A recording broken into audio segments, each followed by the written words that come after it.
Welcome to PBCJ's live coverage of the Lower House. I am Simone Absalom.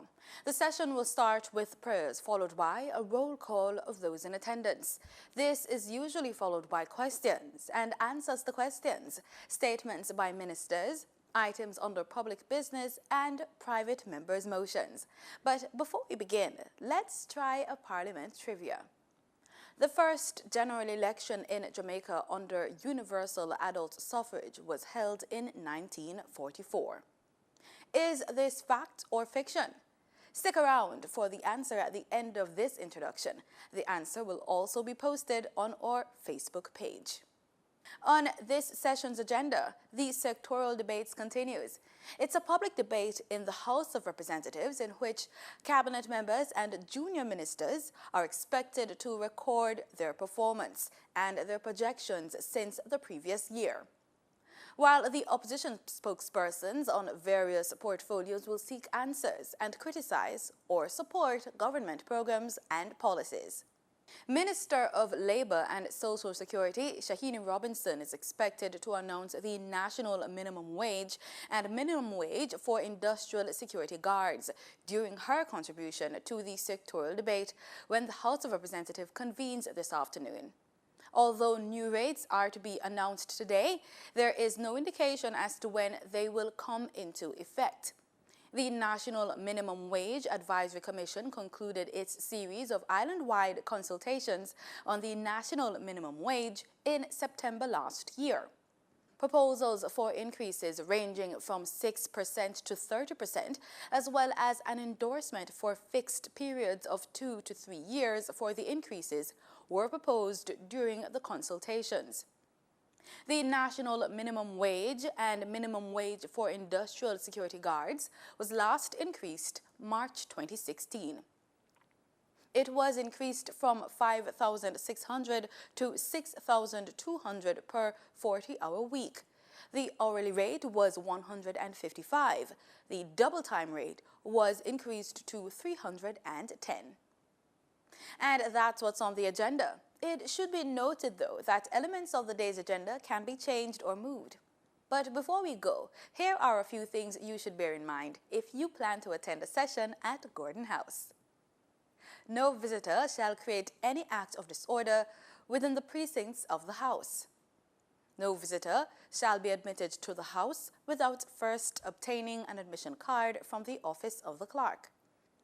Visitors who remain within the precincts of the House during a suspension of the session are asked to keep silent.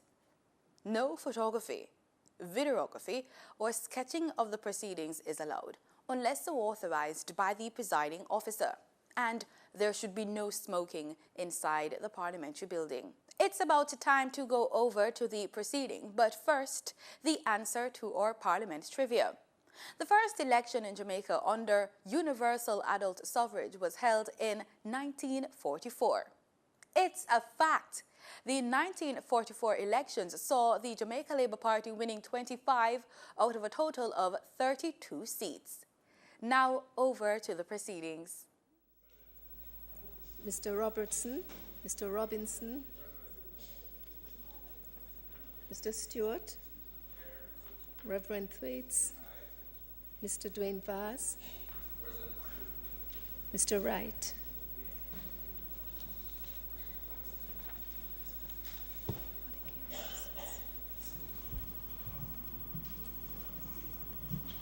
Statements by ministers. Announcements. Laid on the table of the House today are the following.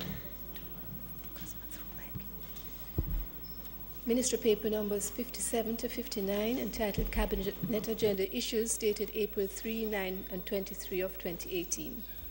The law reforms zones of special operations, special security and community development measures, the Denham Town Community Zone, extension of period of operation number 3, Order 2018 and Order Resolution 2018. The law reform zones of special operations, special security and community development measures, the Mount Salem community and environs in the parish of St. James Zone, extension of period of operations number 3, Order 28, and resolution under the Law Reform Zones of Special Operations, Special Security and Community Development Measures Act 2017. Annual Report of the Consumer Affairs Commission for the year 2016-2017. Annual Report and Audited Financial Statements of the Transport Authority for the year 2016-2017. Annual Report of the Fair Trading Commission for the years 2012-13 and 2013-14. Jamaica Logistics Hub Initiative, Market Analysis and Master Plan and Implementation Strategy for the Global Logistics Hub Initiative.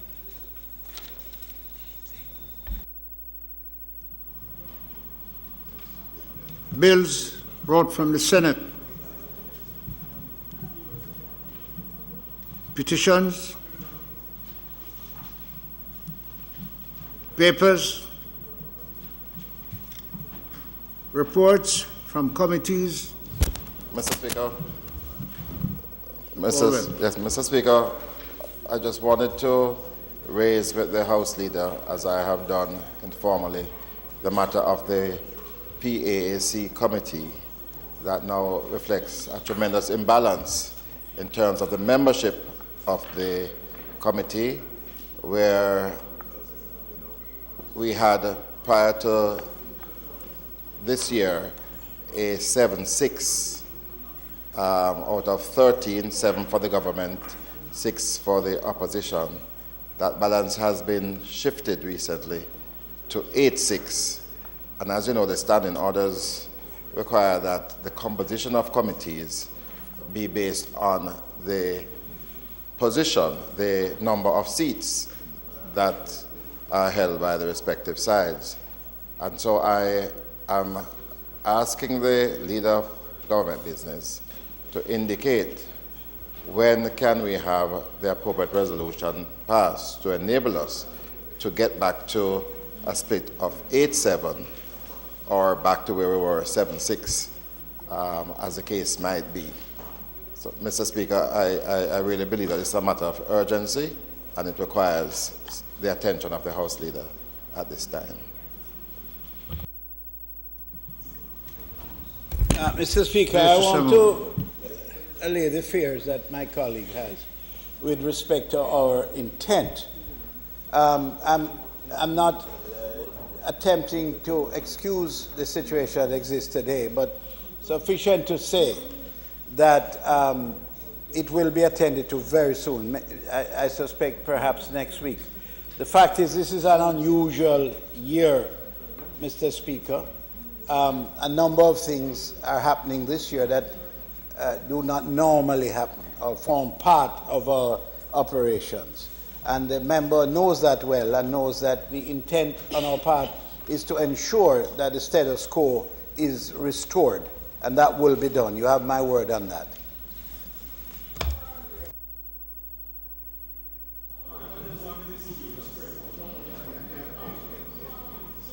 Notices of motions given orally. Questions and answers to questions. Mr. Speaker, Mr. Robbins. last week there are some questions that I tabled which were due to be answered. They were not answered. I don't know if they're going to be answered today. I'm seeking your intervention to find out from the leader of government business when my questions will be answered. Mr. Speaker, it is unlikely that those questions will be answered today because, again, the affairs of government have been very fulsome. And the preoccupation of the Prime Minister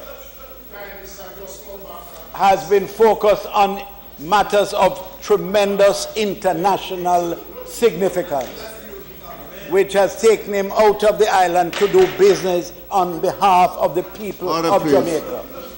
So therefore, you will have your questions answered, the few little questions that you have here. As soon as the Prime Minister arrives, we will consult with him, and you can be assured they'll be answered in short order. Mr. Speaker, the member could have cut out the first 2 minutes of his intervention and just done the last 30 seconds.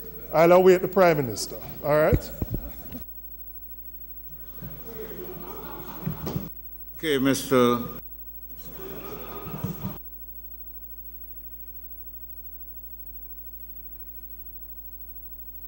Motions that will be made at the commencement of public business requiring notice. Motions relating to the sittings of the House. Presentation of bills without leave of the House first obtained. Public business, Mr. Semuda.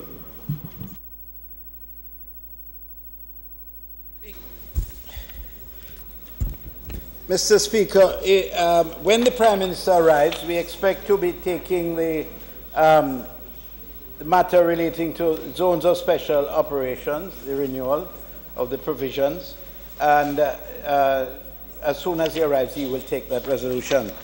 On the question of the business of the day, we are going to continue with the sectoral debate, and today our first speaker will be the Minister of National Security, and he will be followed by the opposition spokesman on health.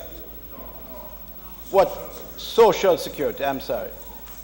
On social security, the member from Northern Clarendon. So I ask that you invite the Minister of National Security to make his presentation.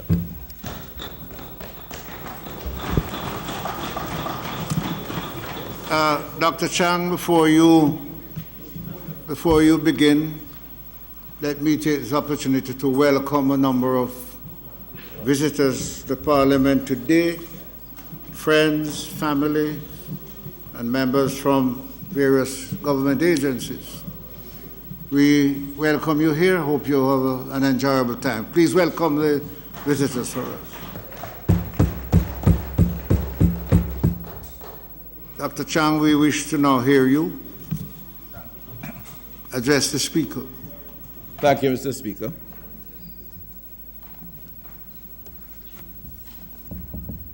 Mr. Speaker, let me begin by thanking the Prime Minister, the Most Honorable Andrew Holness, for the confidence he has placed in me by entrusting me with this portfolio of Ministry of National Security, which, on any measure, is a challenging operation today.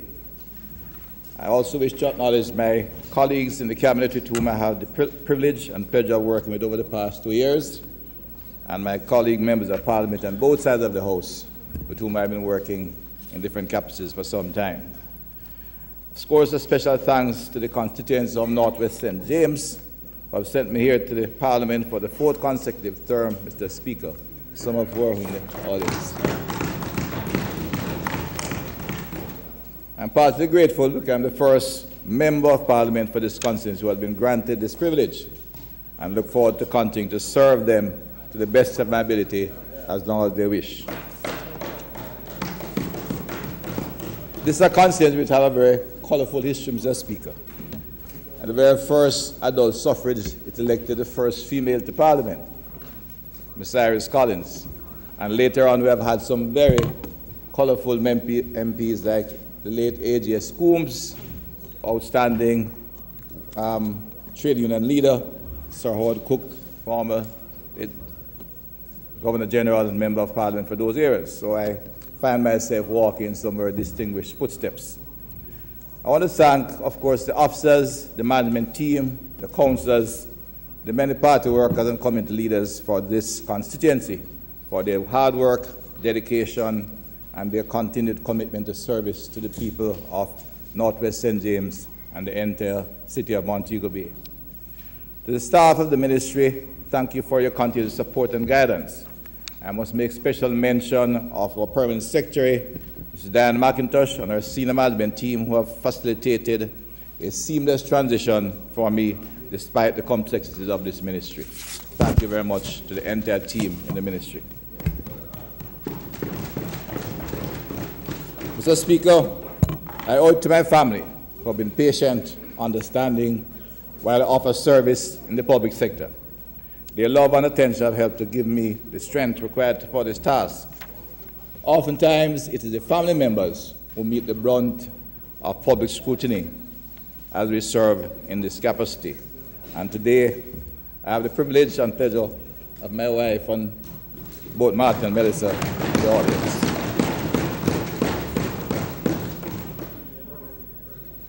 Mr. Speaker, that's all right. There we have it. Mr. Speaker, Northwest St. James, part of Montego Bay, is one of the fastest growing economic areas in Jamaica.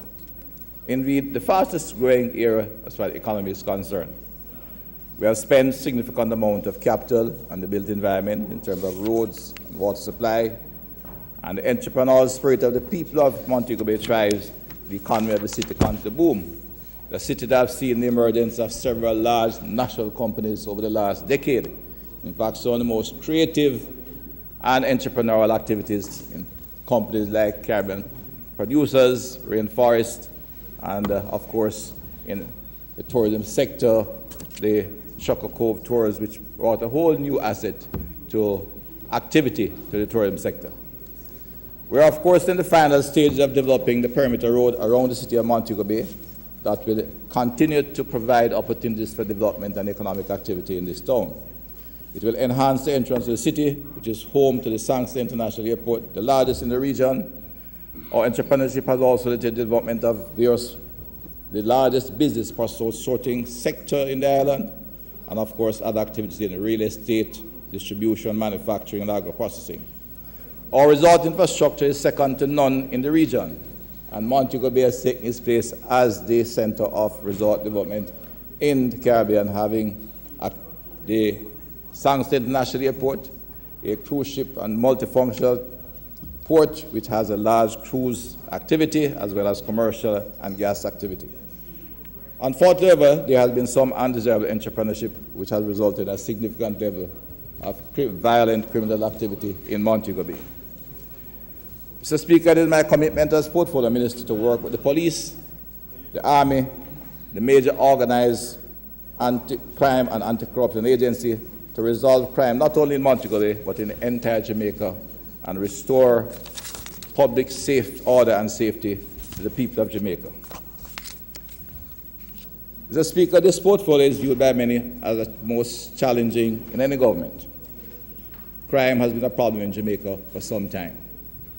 Whether you are sitting on this side of the House or on the other side, issues of crime and security affect each and every Jamaican. Today I want to assure the Honourable House that this government remains steadfast in its commitment to combat crime and violence.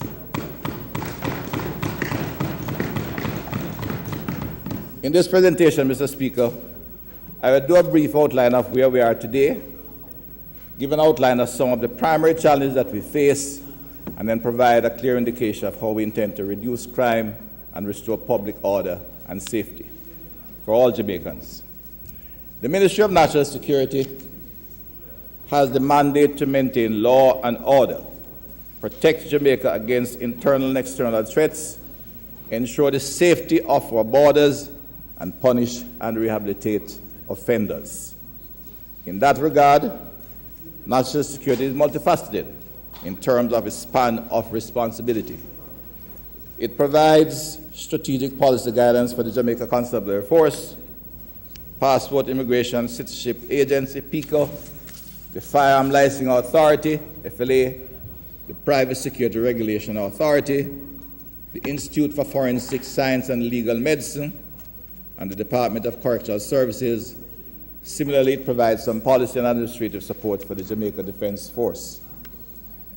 Mr. Speaker, the Minister of State in his presentation detailed a comprehensive rehabilitation strategy and program of reform for the Department of Correctional Services.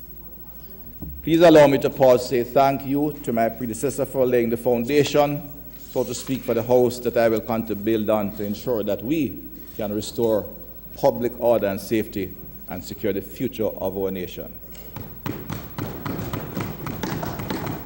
It was then Minister Montague that outlined and articulated a broad strategic vision to secure Jamaica under the 5-pillar policy. I will proceed to give an outline, a short outline of where we are today, Mr. Speaker. Please allow me to provide information on the state of the criminal environment in Jamaica and some of the challenges we face.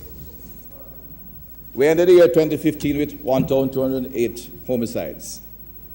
It went up to 1,354 in 2016 and 1,616 in 2017.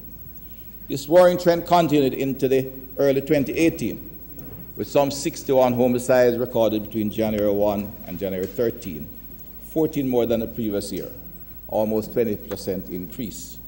This 23% increase on year clearly demanded action on the part of the government to protect Jamaicans. It must be noted, therefore, that by the end of May, following executive action by the government, which saw the police taking operational activity, as well as some legislative changes to introduce the zones of special operation and the state of emergency, we have seen an 8% decrease in murders. Mr. Speaker, statistics we can play with, and if we were to look at it in great detail, we'll understand that since the middle of March, there has been a very dramatic reduction across the table. These measures included, of course, as I said, new legislative action, introduction of the zones of special operation and state of emergency in some geographical areas, change in leadership resulting in some moderate reduction in crime, and we are confident that we can maintain this positive trend. However, we accept that more needs to be done, and we'll outline some of these actions as we go forward. Mr. Speaker, crime has a negative impact on legitimate business and investment as it undermines growth in every way. Indeed, the United Nations Office on Drugs and Crime suggests that Jamaica could boost economic growth per capita by 5.5% per year were we to reduce crime to an acceptable level. 5.5% per year, while we struggle to get to 2%. As crime increases, access to financing declines, spending on the formal and informal security measures increase, and worker productivity decline. In addition, fighting crime diverts limited economic resources from human development sectors such as health and education. We have seen where violence puts a strain on our health sector and negatively affects the social well-being of our communities. It is recognized and accepted that crime is the most serious challenge facing our country today. Jamaica, Mr. Speaker, violence has become a tool of choice for many, and there is new evidence of suffering every day resulting from this choice. We need as a society to embrace a collaborative strategy and make greater efforts to prevent conflict, promote peace and nonviolence within our community. And I'm reminded of the words of a great peace Nobel laureate, Mahatma Gandhi, who told us that nothing enduring can be built on violence. And for us to have a safe and secure Jamaica, we have to turn away from conflict towards compromise and utilize tools of nonviolence to benefit our nation.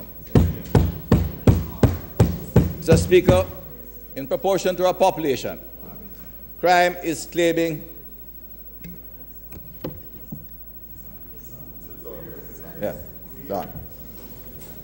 crime is claiming as many victims as countries with high-intensity conflicts. At a rate of 54 per 100,000, we're approaching epidemic homicide proportions. It should be noted that parishes like my own parish and Council of St. James, the rate is in the region of 150 per 100,000, far exceeding the United Nations definition of a homicide epidemic. This is unacceptable, Mr. Speaker, and have to be brought to aid. Mr. Speaker, this government will continue to take the required steps to address this serious matter and restore public order. While we take no comfort in the emergence of violent crime, it is not a new phenomenon, and we have to focus, unite, and overcome this problem. As I proceed, I want to just read a short article from a national newspaper, and I'd invite anybody except my Minister of State to make a guess, and I'll give them a reward if they come within 5 years of this article being written. The headline is, "Crime Wave Hits Mobi, May Ruin Tourist Trade." The article goes on to say, and I quote, "Montego Bay is now in the grip of a serious crime wave which is leading citizens feel can no longer be hushed up. Criminal gangs have taken charge of sections of the town, and in these areas the people are going about their business in fear. Rival gangs have been clashing with blazing guns, And over the past few weeks, there has been a disturbing upswing in robberies. This is a quotation from a national newspaper. I'd give anyone a sort if they can give me when they think that article written within 5 years. 1963. All right? An accurate and responsible guess. This was an article taken from the newspaper published 1972. That's exactly 56 years ago. 56 years ago. I was then a sixth former at Cornell College. Mr. Speaker, violence never works. In violence, we forget who we are. And as the 1976 Nobel laureate Betty Williams from Northern Ireland demonstrated in her efforts for the promotion of peace, non-violence is not a weapon of the weak, it's a weapon of the strong. Hear, hear. We need therefore to advocate for a culture of non-violence amongst our youth, our future, the next generation. Failure, Mr. Speaker, is not an option on this occasion. Among the primary challenges that we face in this issue is the issue of illegal guns. The gun remains the weapon of choice for Jamaican criminals. The Jamaica Constable for Statistics review indicates that approximately 85% of all homicides in Jamaica involve the use of a firearm. This means that over 1,600 murders that took place in 2017, more than 1,300 were perpetrated by the use of a gun. In a small island such as ours, which is not a manufacturer of firearms, it is wholly unacceptable that these figures persist. It must be dealt with decisively now. It's also an indication of how active criminal organizations and enterprises are in the country, as they are the importers of the firearms. Mr. Speaker, most of these firearms are smuggled into the country through our ports of entry, formal and informal. And speaking of the infamous guns for drugs trade, indeed, guns and the illegal trade in drugs have formed a symbiotic relationship. It is recognized internationally. The CARICOM Crime and Security Strategy recognizes the relationship between illegal drugs and illegal guns as a tier 1 threat to this region. We can only achieve meaningful results in this area by forming a natural alliance with countries around us, since they are the producers of weapons. In recent articles quoting a report from the US ATF, stated that 70% of the illegal guns recovered across Jamaica in 2016 were sourced in the United States. The fact is, the US has more resources than we do. They want drugs out of their country, and we want the guns out of our country. It's therefore of value that they are a key strategic partner to collaborate with us in a not mutually beneficial manner to address this issue to some extent.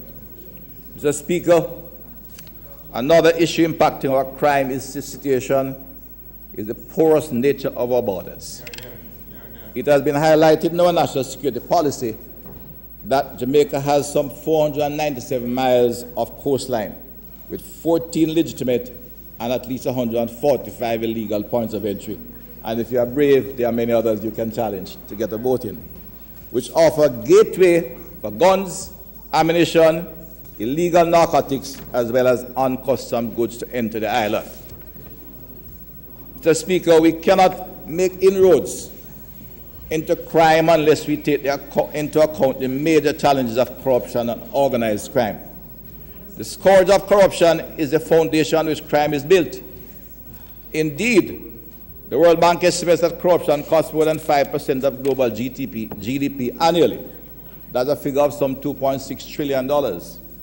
And according to the International Monetary Fund, money laundering equates to between 2 and 5% of the world's gross domestic product, and for Jamaica, they estimate this at about 2.8% of GDP. Crime, Mr. Speaker, is motivated primarily by profit, as criminals are in the business of crime for making money. We must therefore, as a country, work to take the profit out of crime. Organized crime, Mr. Speaker, pose a significant and growing threat to our national security with serious implications for public order, public safety, public health, the general stability of our economy, and the right of every Jamaican to peace. We know that money laundering, illegal firearm dealing, narcotics, human trafficking have all been linked to organized criminal networks that have emerged in recent decades in Jamaica. In the 2017 study undertaken by the ministry, it was reported that there are some 274 gangs operating in Jamaica with some 9,000 members. Mr. Speaker, of course, it's felt that 77 of these 274 are considered major organized criminal enterprises. They, of course, often engage other members for street-level criminal activity. Drug trafficking, which were traditional activities for these criminal gangs, while still active, have now been superseded in terms of value by electronic fraud, otherwise called lotto scamming, as the primary criminal undertaking and one of the base, providing the economic base for criminal activity. It is a fact that lotto scamming as an established gang activity started in Western Jamaica, but is now permitted in the entire country and is undermining many aspects of national life. The gangs are akin to multinational corporations. They are big business, they are organized, they are systematic, deliberate and profitable, so a different approach is required to deal with them. They are engaged in money laundering, murder, and gun running. They are the kind of criminals that we cannot approach with social intervention. They are business. We found out from the 2016 Violence Prevention Alliance study that's to show their reach, some single firearm is often involved in multiple criminal activity, sometimes as much as 30 or 40 similar activity of murders across the island, which raises, I mentioned this, Mr. Speaker, because it raises for me a very significant factor. We are beginning to see professional killers emerging in the underworld. Murder has become a business for some, and the country needs to understand what we are dealing with out there. Mr. Speaker, we must deal with the issue of illegal guns in a decisive and deliberate manner. Those challenges are all interconnected, Mr. Speaker. The illegal guns, the porosity of our coastal borders, corruption, etc. So as a government, while we continue working hard to address public order and security for the people of Jamaica, there is no panacea. This administration will embark on several strategies, which I will now outline, and I am confident will have an impact on the level of criminal activity out there in a sustainable manner. There will, of course, be operational strategies and institutional changes that I'll get to.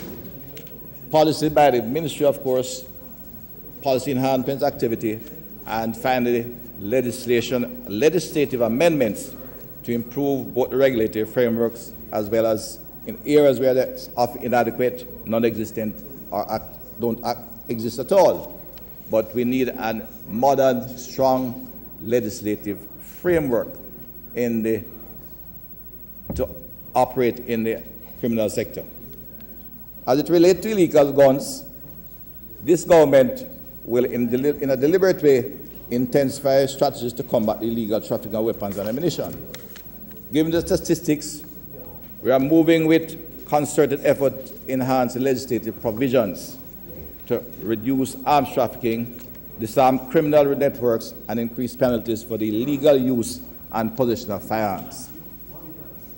Amendments to the Firearms Act have recently been approved by Cabinet, and during the legislative course of this year, we will be tabling these amendments in the House of Parliament.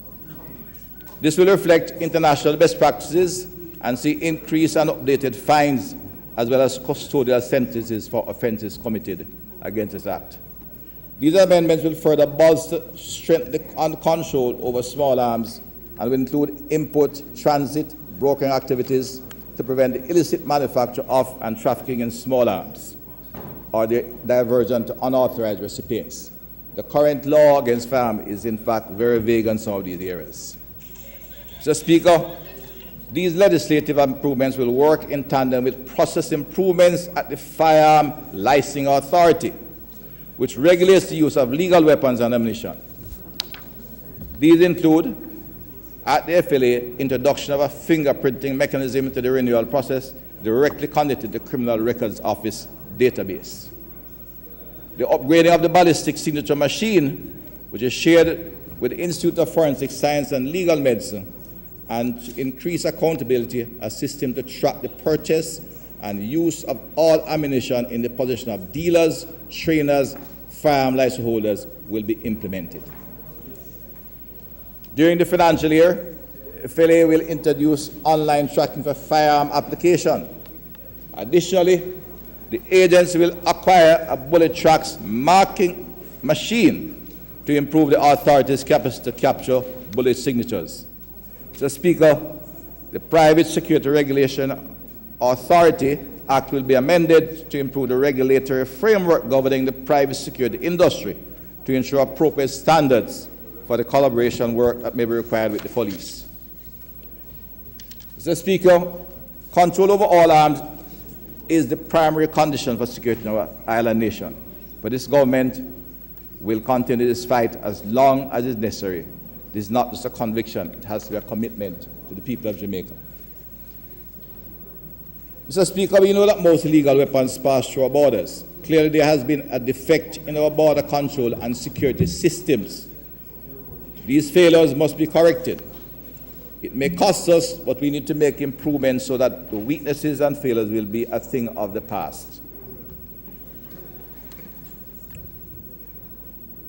To feel the required impact, we will require robust capabilities amongst law enforcement agencies.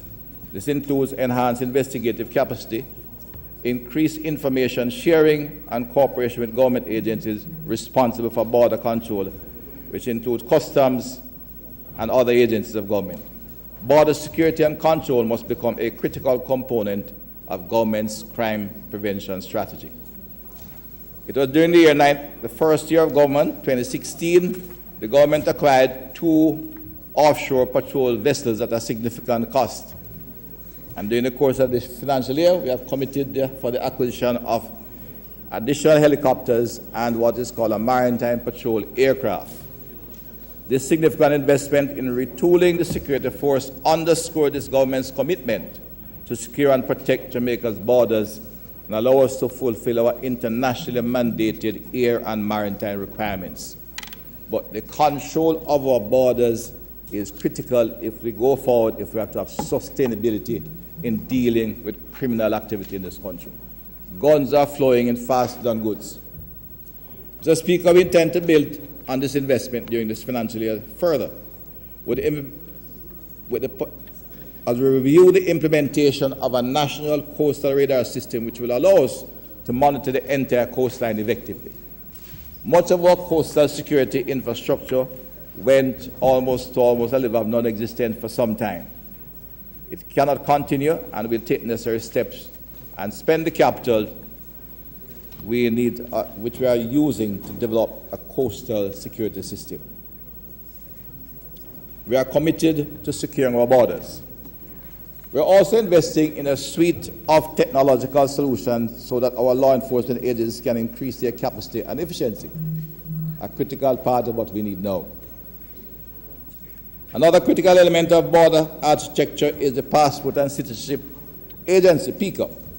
PICA works in a multi-sectoral manner to ensure that our ports of entry are secure, or provide a significant part of the security of our port of entry. Support these activities, PICA's capacity was enhanced to improve its monitoring and detection capabilities.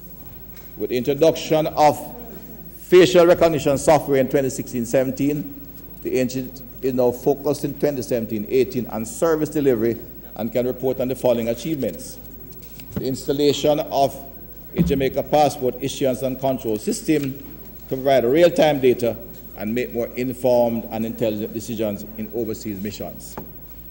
Introduction of a drop-back system for passport applications. The development of an integrated database that includes data from national, regional, CARICOM primarily, and international databases, including those of Interpol. the upgrade of PICA's border management system and citizenship application processing systems. For this financial year, we'll also be implementing online passport system, increasing the monitoring of our unofficial ports, and implementing electronic gates at 2 major international airports that will significantly improve the processing time through immigration halls while enhancing security. For Jamaica's border to be secure, we must collaborate with our regional and international partners. It's particularly important with our limited resources and our vulnerabilities to external shocks. Identifying and implementing action. This is how we'll effectively secure our communities and protect our citizens. Mr. Speaker, the introduction of operational strategies to address the rising crime in specific areas, we achieved some significant reduction in the overall crime rates. These activities I outlined include the zones of special operation in Mount Salem, St. James, and Denham Town, Kingston, as well as the state of emergency in the parish of St. James and section of northern St. Catherine, otherwise the North St. Catherine Police Division. Mr. Speaker, the administration took the decision after much debate to establish an act to provide for special measures for upholding and preserving the rule of law, public order, citizen security, public safety within certain geographically defined areas of Jamaica. The Zones of Special Operations, Special Security and Community Development Measures Act 2017 was designed to deal with community safety, citizen security in a holistic manner while utilizing the concept of clear, hold, and build in communities as a strategy to ensure sustainable behavior change and better social outcomes. This philosophy embraces a whole government response to be strategically applied to reducing crime while preserving life and respecting citizens' rights. In this regard, concomitant with the security measures within these communities, the organizations responsible for the provision of social amenities have been working to improve the social condition in these areas. The figures show that we have realized success in these areas. In Mount Salem, in St. James, and Denham Town in Kingston, crime reduction in these areas have been quite dramatic. In the Mount Salem area, from this September 1 to the end of May 2018, we have had 1 murder and 1 shooting in a very high violence area.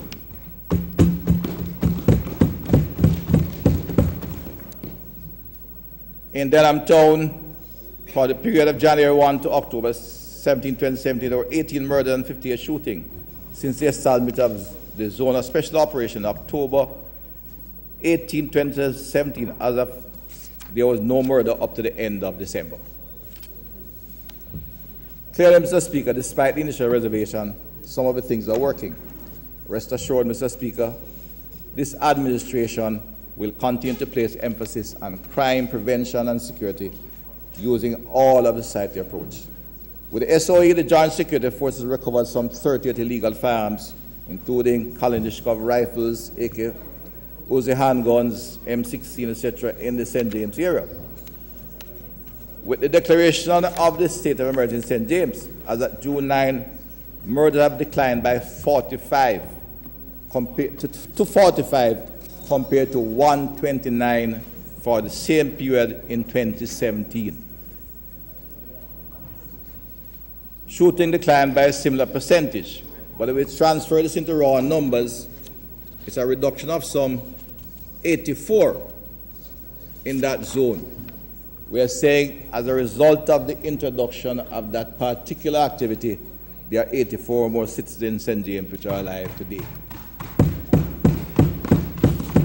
In North St. Catherine, where we had a dramatic spike in homicides, murders in the first 3 months of the year, between the 1st of January 2018 and the 18th of March 2018, there was an average of almost 5 murders a week in the North St. Catherine district, 4.9 to be exact. Since the declaration of the state of emergency, we have had less than 1 per week. There have been a total of 12 homicides.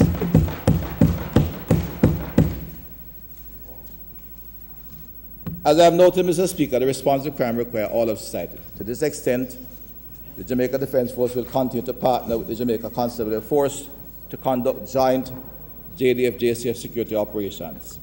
Last year, some 7,115 such operations were conducted, resulting in the recovery of some 129 assaulted weapons.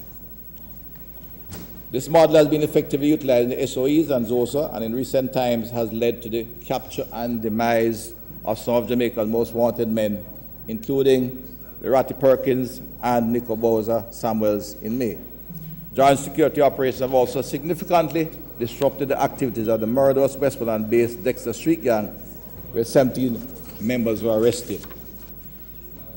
Such a significant reduction in the violence in that division.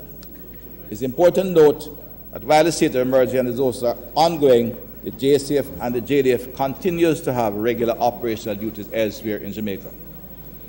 It's clear that the current operational programs have had positive results, but to continue the downward trend trajectory in crime and to ensure sustainability of these efforts, the government must embark on a much more fundamental and all-encompassing program aligned to the 5-pillar strategy for crime prevention and city security outlined previously as the national strategy and policy to attack crime and violence in Jamaica.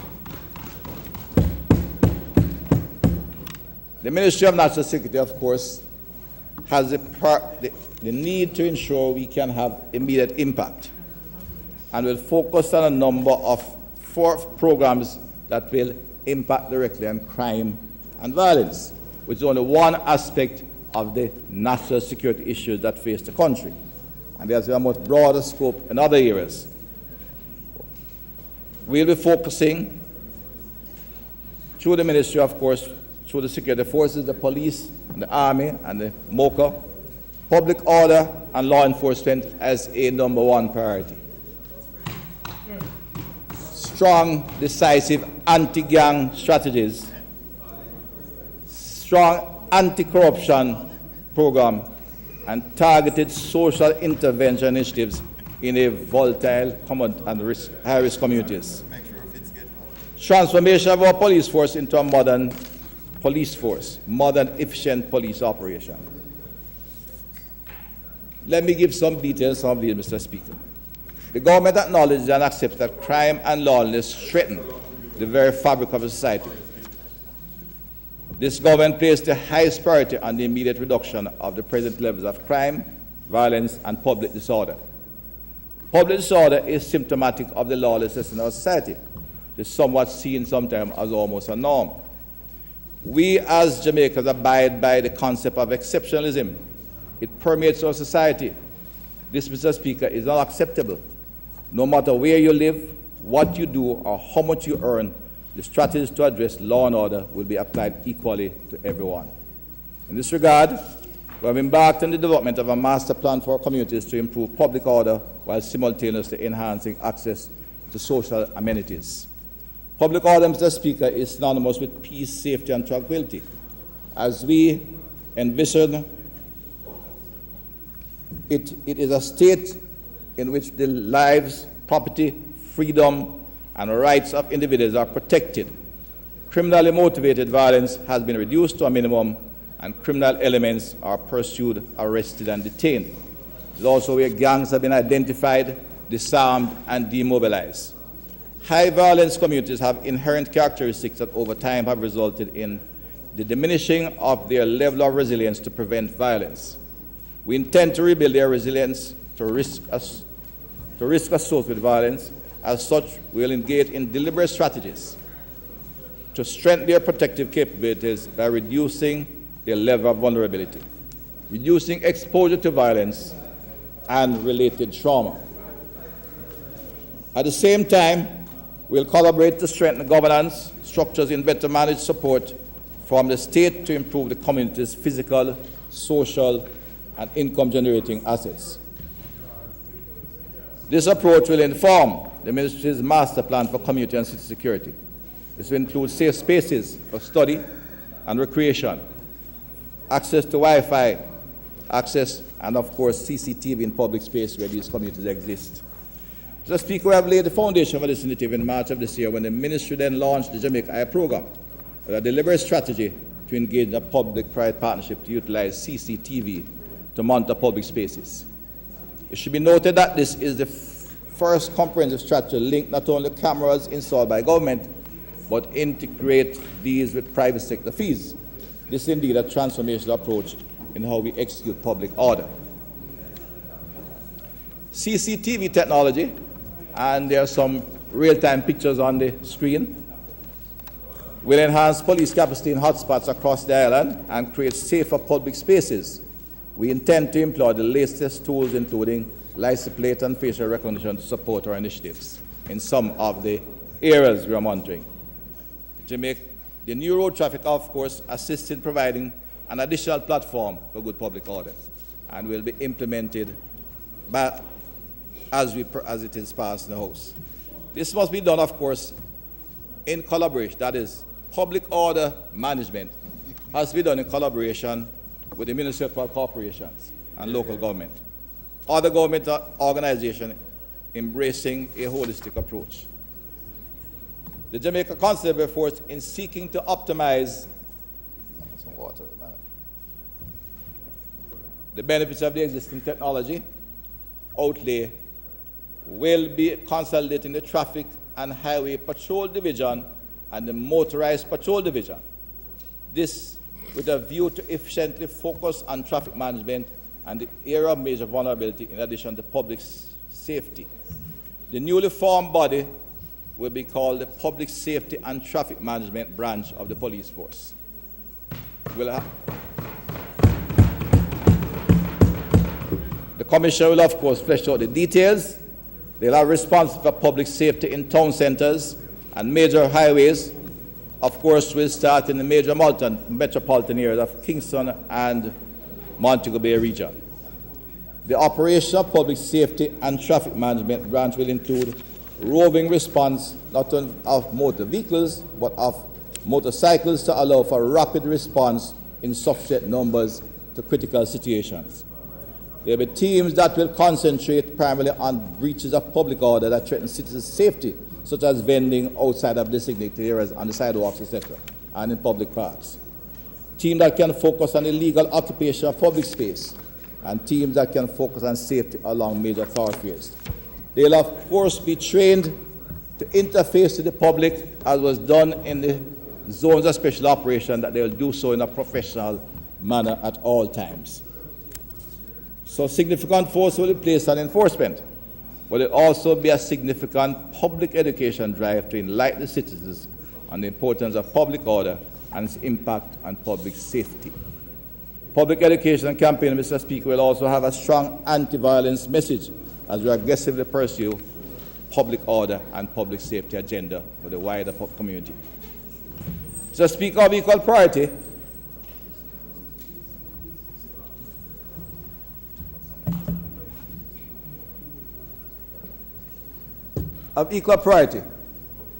will be a very strong anti-gang strategy as we seek to deal with organized crime in a structured fashion. And we cannot fight organized crime and be disorganized. We need strong, decisive, and intelligent-led policing to dismantle and eliminate these criminal enterprises.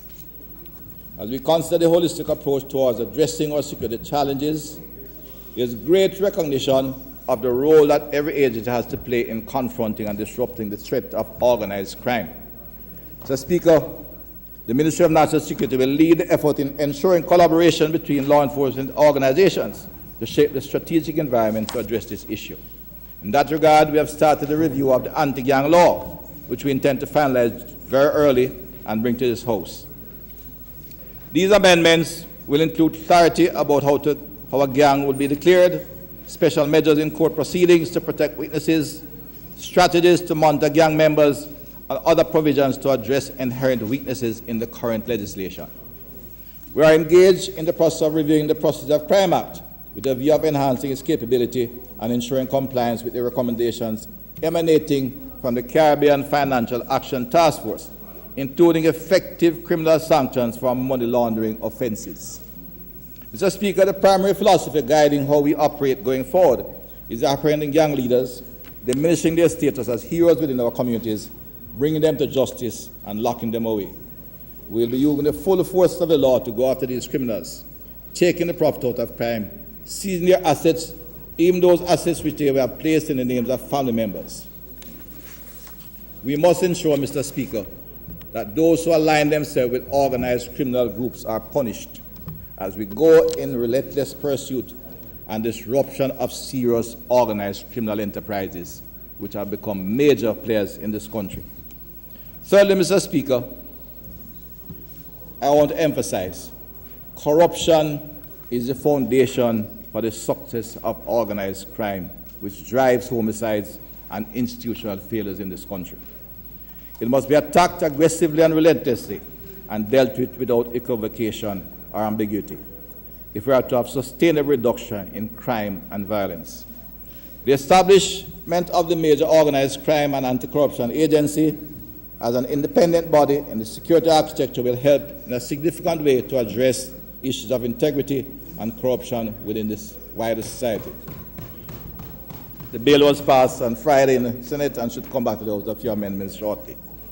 Mr. Speaker, we not only focus on the liquor man on the street level criminal, we'll intensify our efforts of nabbing the person who facilitate criminal organization, where the co-op businessman, a public servant elected or non-elected, doctors, lawyers, and anyone else who benefits from the proceeds of crime, because criminal enterprises depend on a network like any other large corporation. It is corruption that undermines the institution of the state and leads to inefficiency, loss of growth, and loss of economic prospect. This government, through this ministry, is committed to dealing with this problem without prejudice or equivocation.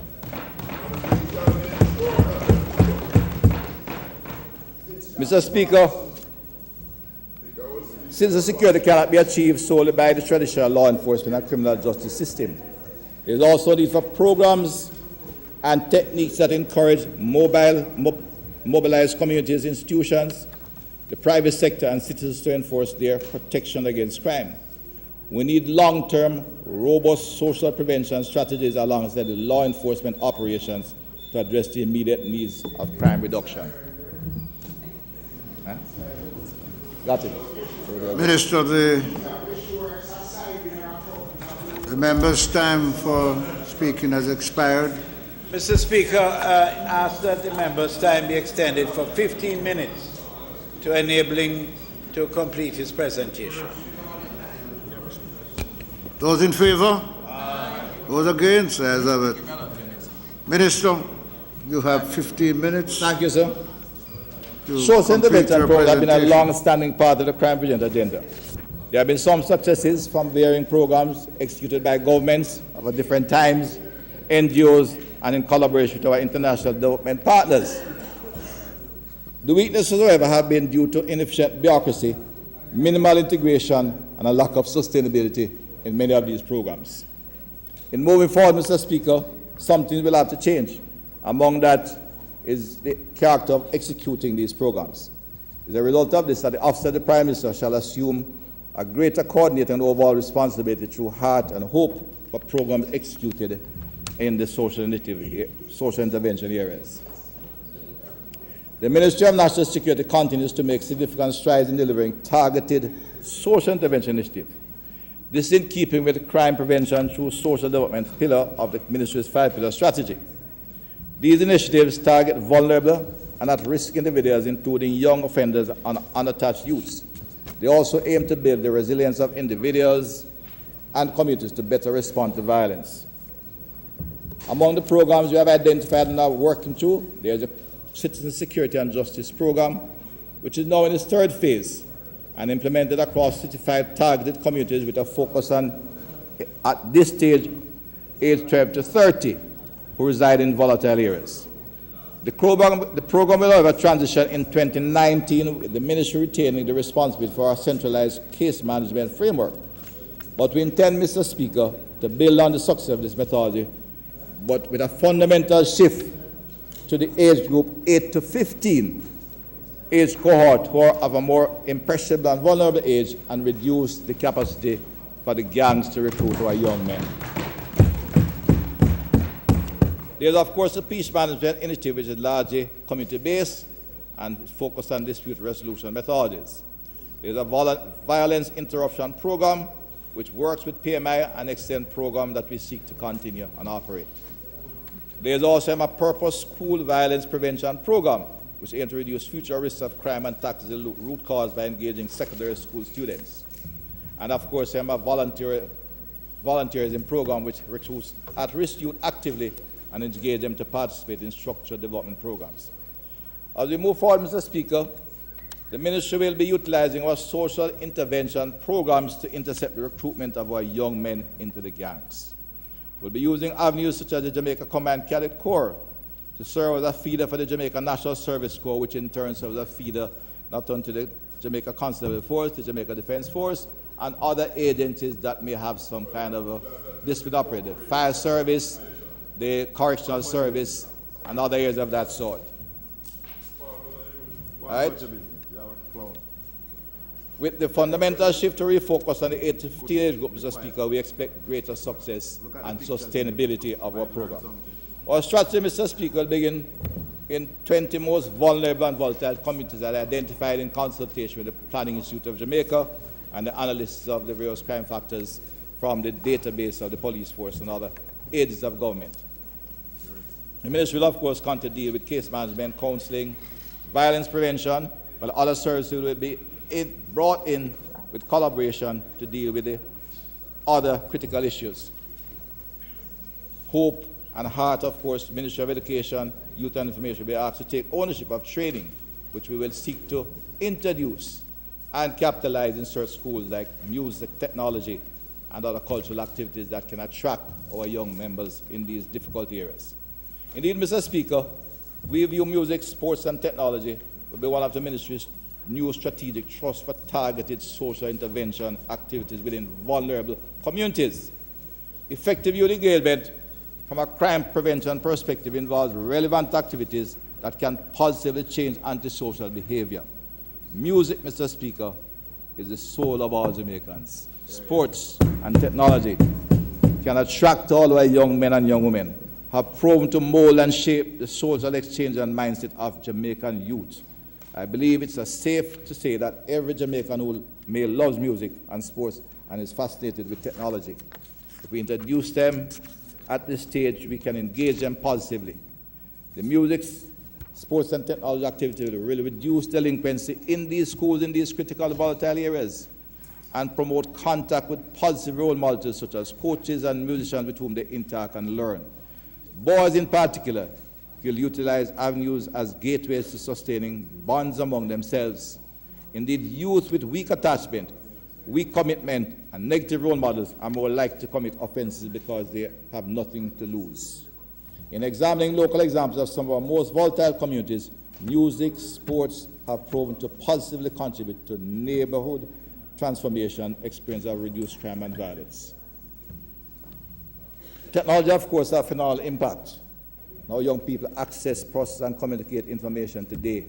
I've seen it at work. It's anecdotal but factual.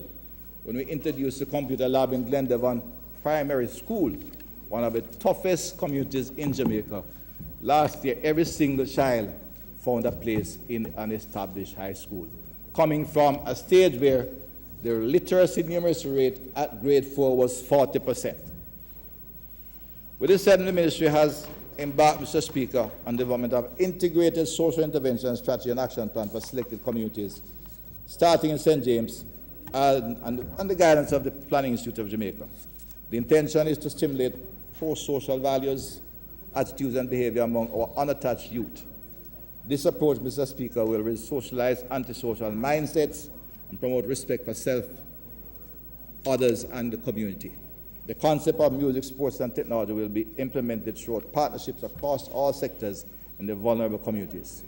We'll focus on promoting public order, enhancing access to social amenities such as Wi-Fi, supported homework and recreational zones, and social capital in vulnerable communities.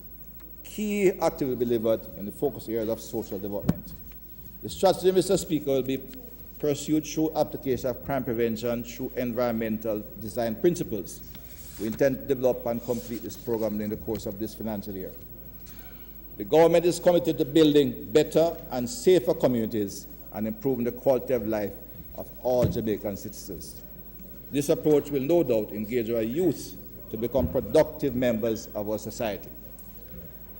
And Mr. Speaker, the topic that everyone talks about, the move to transform our police force into a modern, efficient, respected team. The police force is the principal law enforcement agency within our communities. Over the years, there has been a loss of confidence in the JFCF for several reasons. Mr. Speaker, during this financial year, there will be a holistic and committed approach to police transformation, creating an effective and efficient force and restoring the status in our community. We'll be moving with deliberate effort to advance reform of JCF. This will not be a non-starter on this occasion. Reform will not only entail technological innovation or a simple name change, where it might be considered desirable, but establishing a robust accountability framework, enhanced capacity building, culture change, and improvements in the standard of service delivery under the guidance of the Commissioner and the senior officers. We are far advanced, Mr. Speaker, with drafting of the legislation to govern the new police force, as well as an effective oversight mechanism for policing functions. The legislation is scheduled to be for table in Parliament later this year. As the new law will be underpinned by the constitutional protection afforded by Police Services Commission, we expect broad bipartisan support as we work together to realize this goal, which is a national imperative. We're not going to fool ourselves into thinking that legislation alone will change how the police operate. We'll be ramping up implementation of anti-corruption activities within the force. One corrupt policeman can define the entire organization. It is therefore incumbent upon the Commissioner of Police to ensure that no effort is spared with respect to weeding out undesirables from the force. But, Mr. Speaker, we must ensure that there are proper and effective systems in place to support the police. The Jamaica Constabulary Force is a large organization with many facilities, some 200 police stations, island-wide, and nearly 2,000 vehicles. A police station cannot be in need of a simple resource such as a chair or a tire for a vehicle, and it takes anywhere from 6 months to a year if they're to receive it at all. We must have a structured and accountable system in place for the police operation. The Commissioner of Police and the Permanent Secretary in the Ministry of National Security have been charged the responsibility to introduce such systems and procedures. This will allow for efficient functioning of the police force. For example, the simple introduction of what is called in the private sector the enterprise help desk and other applications that can be brought into the police system, that we are aware when things go wrong and when they are corrected very easily. Today, the sergeant who loses the air conditioning unit in Maypen, 3 years himself cannot get it and doesn't know where the request is for the new air conditioning unit. A simple help desk system, enterprise help desk system, will give you the ability to monitor and hold accountable individuals. Mr. Speaker, it is also necessary that we as a country provide for the welfare of police officers in a sincere way, especially those who are on duty. A man injured on duty should not be concerned about how he's going to be treated in our hospital.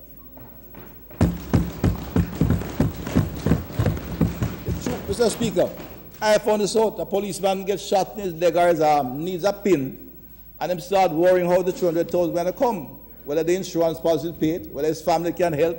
Then he sends it to the Police Federation. They will take care, but of course they might be busy with all kind of things. Then they come to the ministry, and it is not a requirement. It becomes whether the payers find the money and they pay for it. This is unacceptable and have to be stopped. The truth is the policeman's job is unique in that he or she swears to serve and protect, fully conscious, and in so doing, he or she is at risk to lose their own life. We must therefore establish protocols how injured policemen should be treated effectively and comprehensively. Police officers on the front line must be assured that the state will be there for them at such time. The Permanent Secretary and the Commissioner have been charged to work along with the Ministry of Health and the University Hospital of the West Indies to establish a protocol during this financial year that any police officer get injured on the job will be taken care of at any public health institution they attend to, without question or fear. If the bill has to be paid after, then so let it be. The Ministry of Natural Security will do so, but they cannot be injured on the job and go to hospital and start worrying about how they're going to be treated. In addition, Mr. Speaker, a member of the police force who may be charged with an offense while unlawful execution of his duties, because this society is a high violent society, and there will be police officers who will be involved in active combat, literally, on more than one occasion in difficult areas. They must be supported by the state until the court decides if they breach the regulation and are found wrong. His or her innocence must be proven. We cannot treat the officer that he is guilty until proven innocent. Natural justice says you are innocent until proven guilty.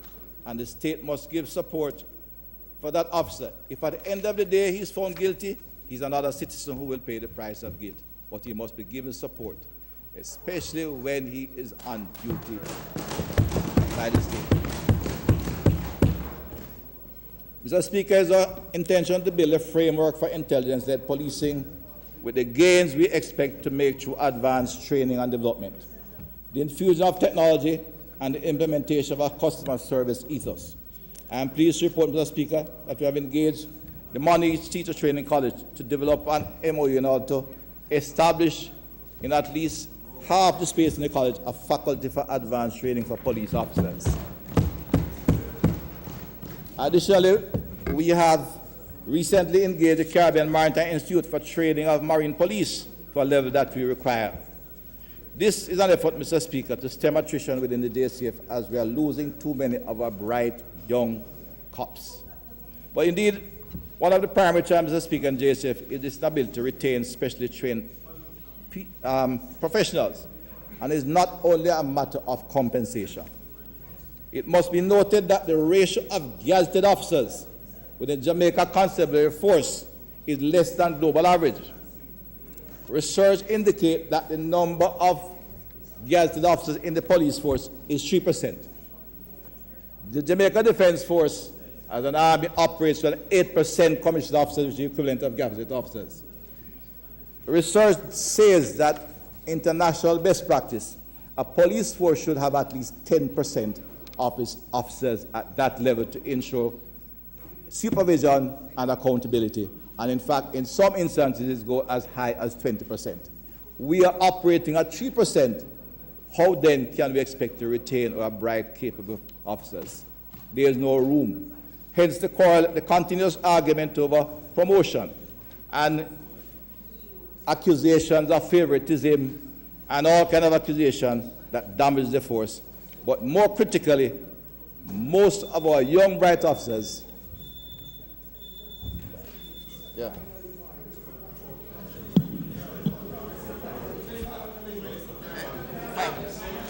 Mr. Chairman, the member has indicated to me that he would require another 15 minutes to conclude.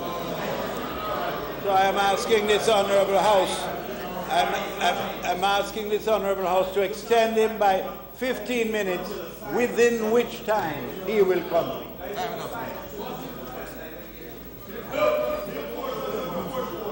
Those in favour? Aye. Those against? As of it.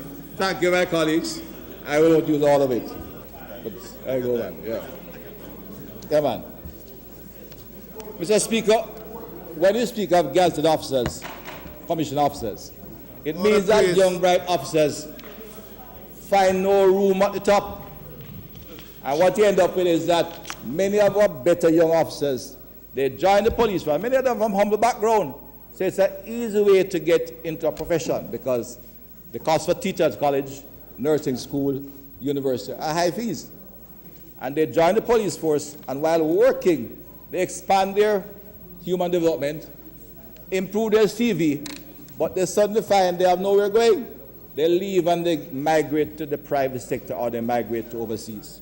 We lose our best young, bright minds in the force.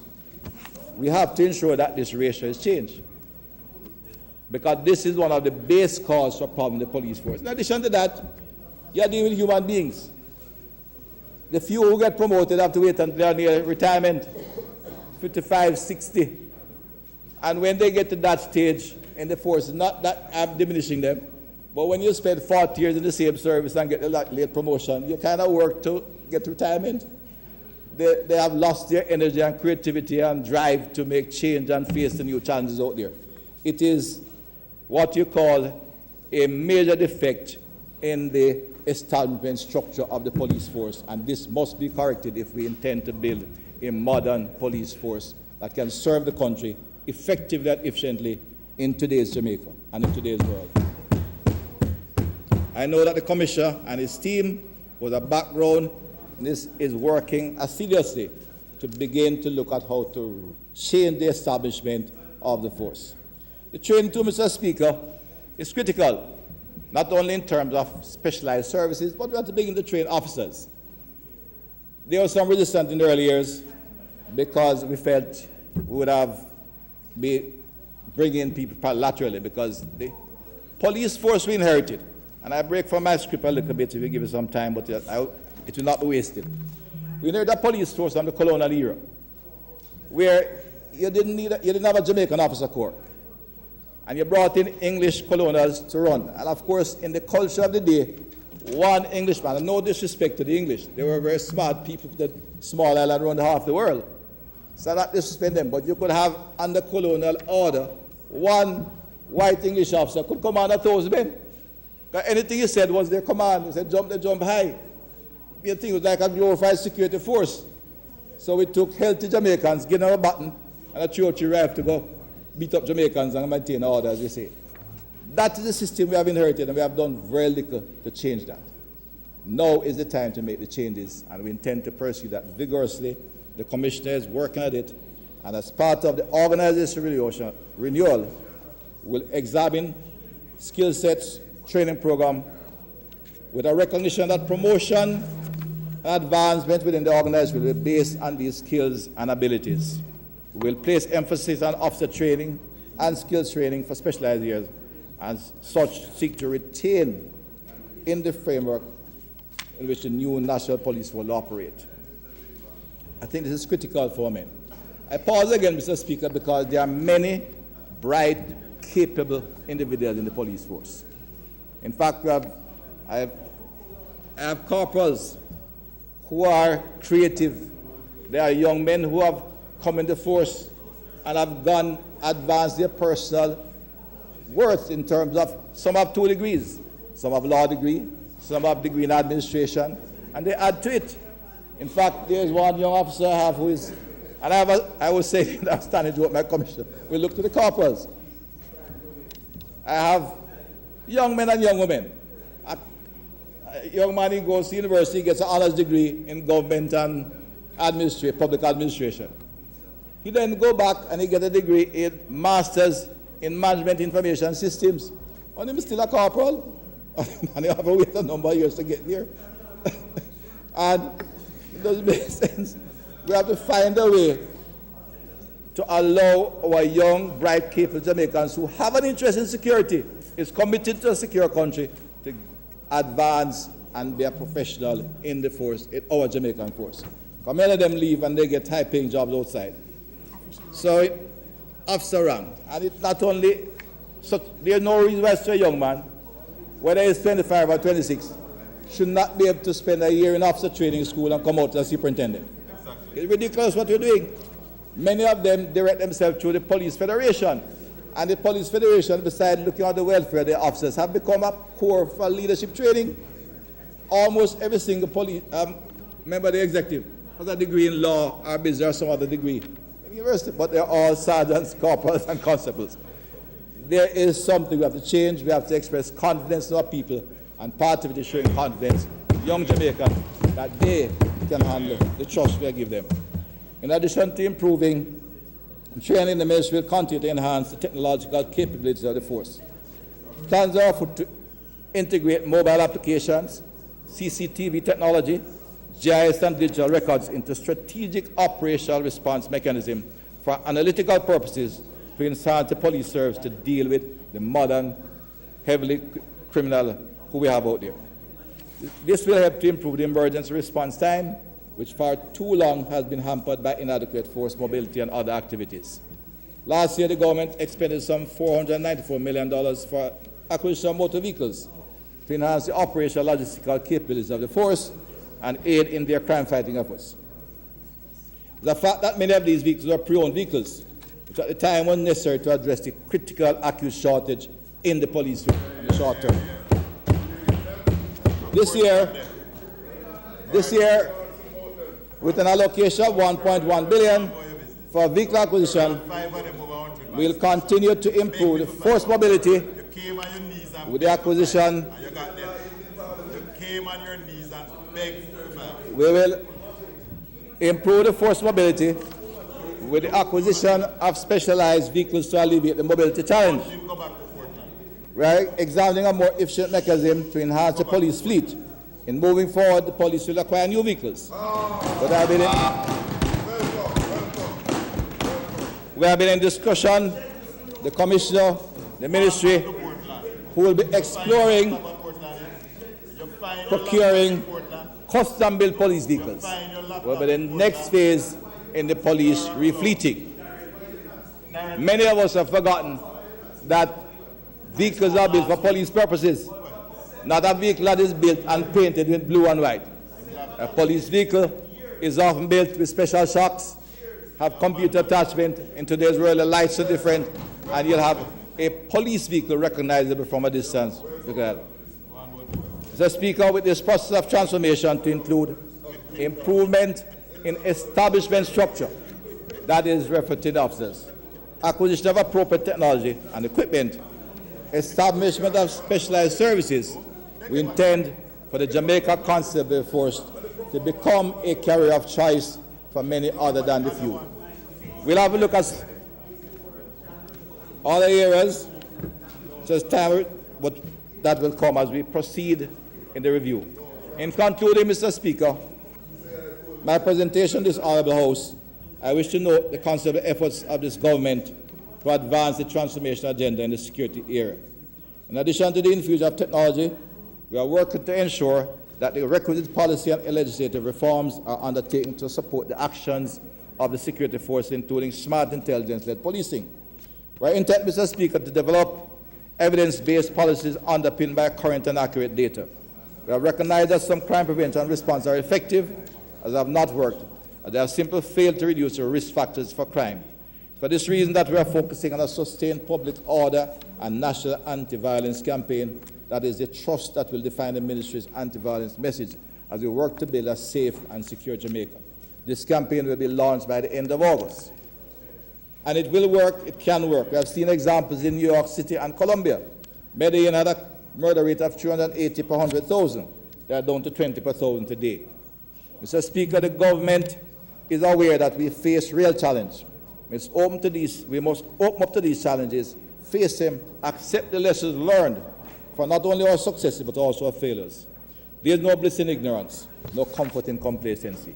As we go forward, Mr. Speaker, I can assure the House that my government will take every action possible to dismantle gangs, attack corruption in all forms, restore public order in all sectors, and keep Jamaica and their families safe and secure.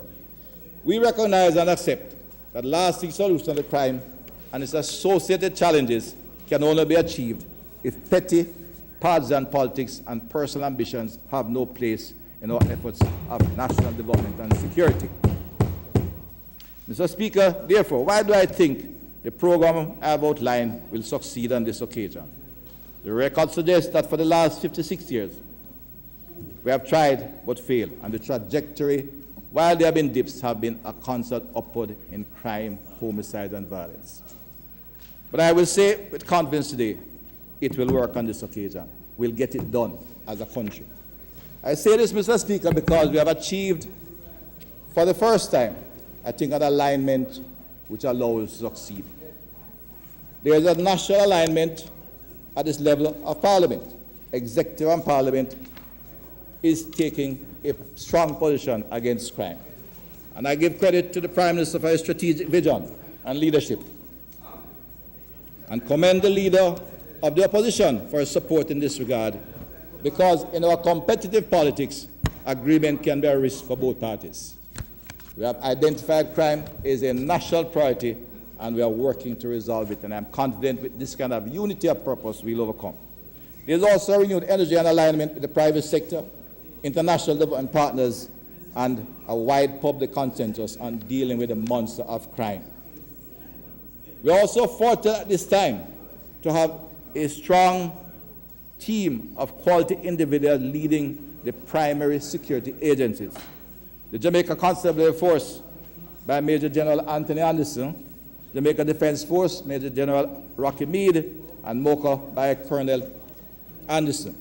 These are competent, committed men of integrity with the ability to execute our plans with efficiency and integrity, and could bear credit to any country, large or small, in today's world.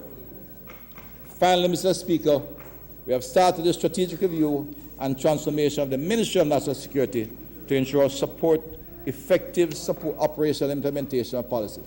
The Ministry of National Security to support effective operational implementation of policies. Mr. Speaker, the time is now. The time for discussion is over. Now is the time for action. We will no longer tolerate violence in any shape or form. We intend to restore safety to our public spaces. We will restore hope and self-respect to our young people, especially in volatile communities. This is our Jamaica. It's a place for hope and prosperity. It's a place of choice to live, work, raise our families, and do business. I therefore call on every single member of Parliament and all Jamaica, let us work together to advance our national security goal, that is restoring public order, safety, securing our nation. May God bless Jamaica. Thank you.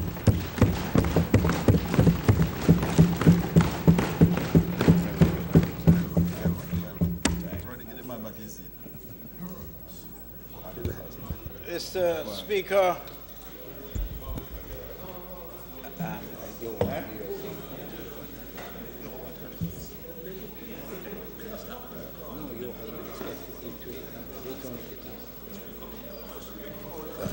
Mr. Speaker, I ask that the House recommits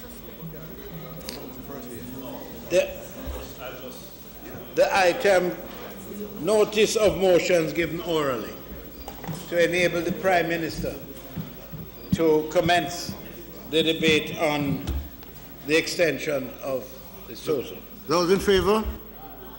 Those against? As the Prime Minister before you, proceed. I'd like to advise members of the gallery, members sitting in the gallery, you must follow the directives given to you by the security when you enter the Parliament. You're not permitted to be doing recordings and taking photographs as you have been doing. And if you have to leave, you leave under the directives of the security. We welcome you here, but we ask that you abide by the rules as our friends for the day. Prime Minister. Thank you, Mr. Speaker. Mr. Speaker, I beg to give notice that at the next meeting of the House, I will move the following two motions. The Law Reform Zones of Special Operations, Special Security and Community Development Measures Act 2017. The Law Reform Zones of Special Operations, Special Security and Community Development Measures, Denham Town Community Zone, extension of period of operation number 3, Order Resolution 2018. Whereas Section 4 of the Law Reform Zones of Special Operations, Special Security and Community Development Measures Act 2017, hereinafter referred to as the Act, provides that the Prime Minister in Council may, by order, declare any geographically defined area within a single continuous boundary in Jamaica as a zone of special operations for a period not exceeding 60 days if there are reasonable grounds to believe that due to rampant criminality, gang warfare, escalating violence and murder, and the threat to the rule of law and public order, it is necessary so to do.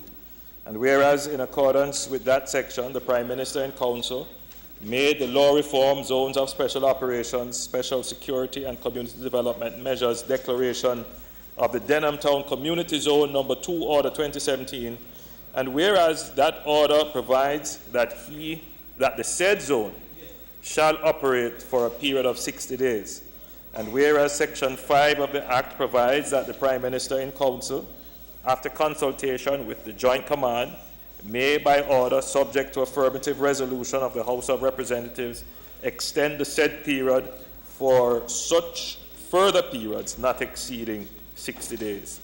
And whereas on the 12th day of June 2018, the Prime Minister in Council made the law reform, zones of special operations, special security and community development measures, the Denham Town Community Zone extension of period operation number 3, order 2018.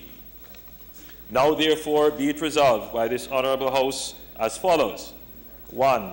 This resolution may be cited as the law reform, zones of special operations, special security and community development measures, the Denham Town Community Zone, extension of period of operation number 3, order resolution 2018, and 2, the law reform, zones of special operations, special security and community development measures, the Denham Town Community Zone, extension of period of operation number 3, order 2018 is hereby affirmed. And the second resolution, Mr. Speaker, the law reform, zones of special operations, special security and community development measures Act 2017, the law reform, zones of special operations, special security and community development measures, Mount Salem Community and Environs in the parish of St. James Zone, extension of period of operation number 3, order resolution 2018.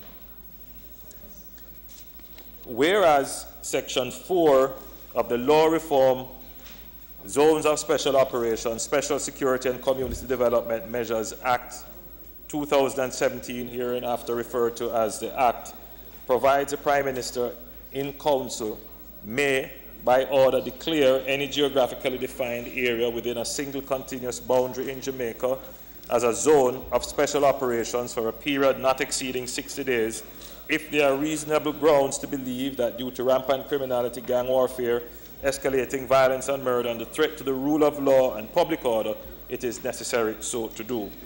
And whereas in accordance with the section, the Prime Minister in Council made the law reform, zones of special operations, special security and community development measures, the Mount Salem Community and Environs in the parish of St. James Zone, Order 2017, and whereas that order provides that the said zone shall operate for a period of 60 days, and whereas Section 5 of the Act provides that the Prime Minister in Council, after consultation with the Joint Command, may, by order, subject to affirmative resolution of the House of Representatives, extend the said period for such further periods not exceeding 60 days, and whereas on the 12th day of June 2018, the Prime Minister in Council made the law reform, zones of special operations, special security and community development measures, the Mount Salem Community and Environs in the parish of St. James Zone, extension of period of operation number 3, order 2018. Now therefore be it resolved by this Honourable House as follows. 1. This resolution may be cited as the law reform, zones of special operations, special security and community development measures, the Mount Salem Community and Environs in the parish of St. James Zone, extension of period of operation number 3, order resolution 2018. And 2, the law reform, zones of special operations, special security and community development measures, the Mount Salem Community and Environs in the parish of St. James Zone, extension of period of operation number 3, order 2018 is hereby affirmed.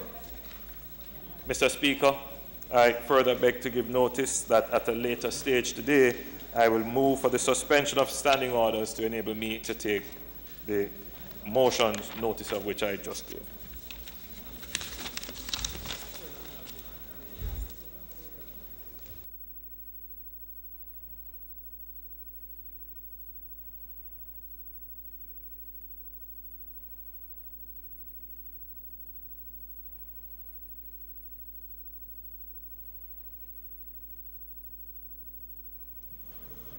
Mr. Daly.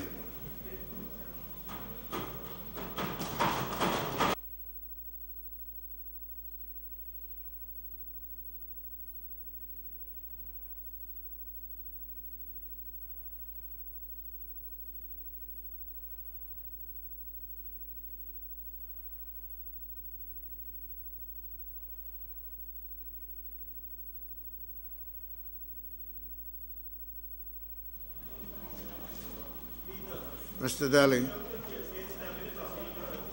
Seek a permission to speak from a seat other than my own. you may go ahead. Thank you very much.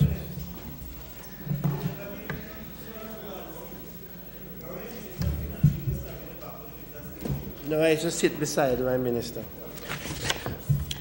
Mr. Speaker, members of this House, colleagues, I rise to make my presentation in this sectoral debate, specifically on the portfolio of labor and social security. Mr. Speaker, I will make the positions of the opposition crystal clear on many issues affecting the Jamaican workers and the most vulnerable in our society today. But I begin by thanking Almighty God for His many blessings, and I'm expressing my gratitude also to the people of Northern Clarendon who continue to sustain me with their love, their support, and their prayers. I will continue to do everything possible to represent their best interests, as I have done for 25 years. In fact,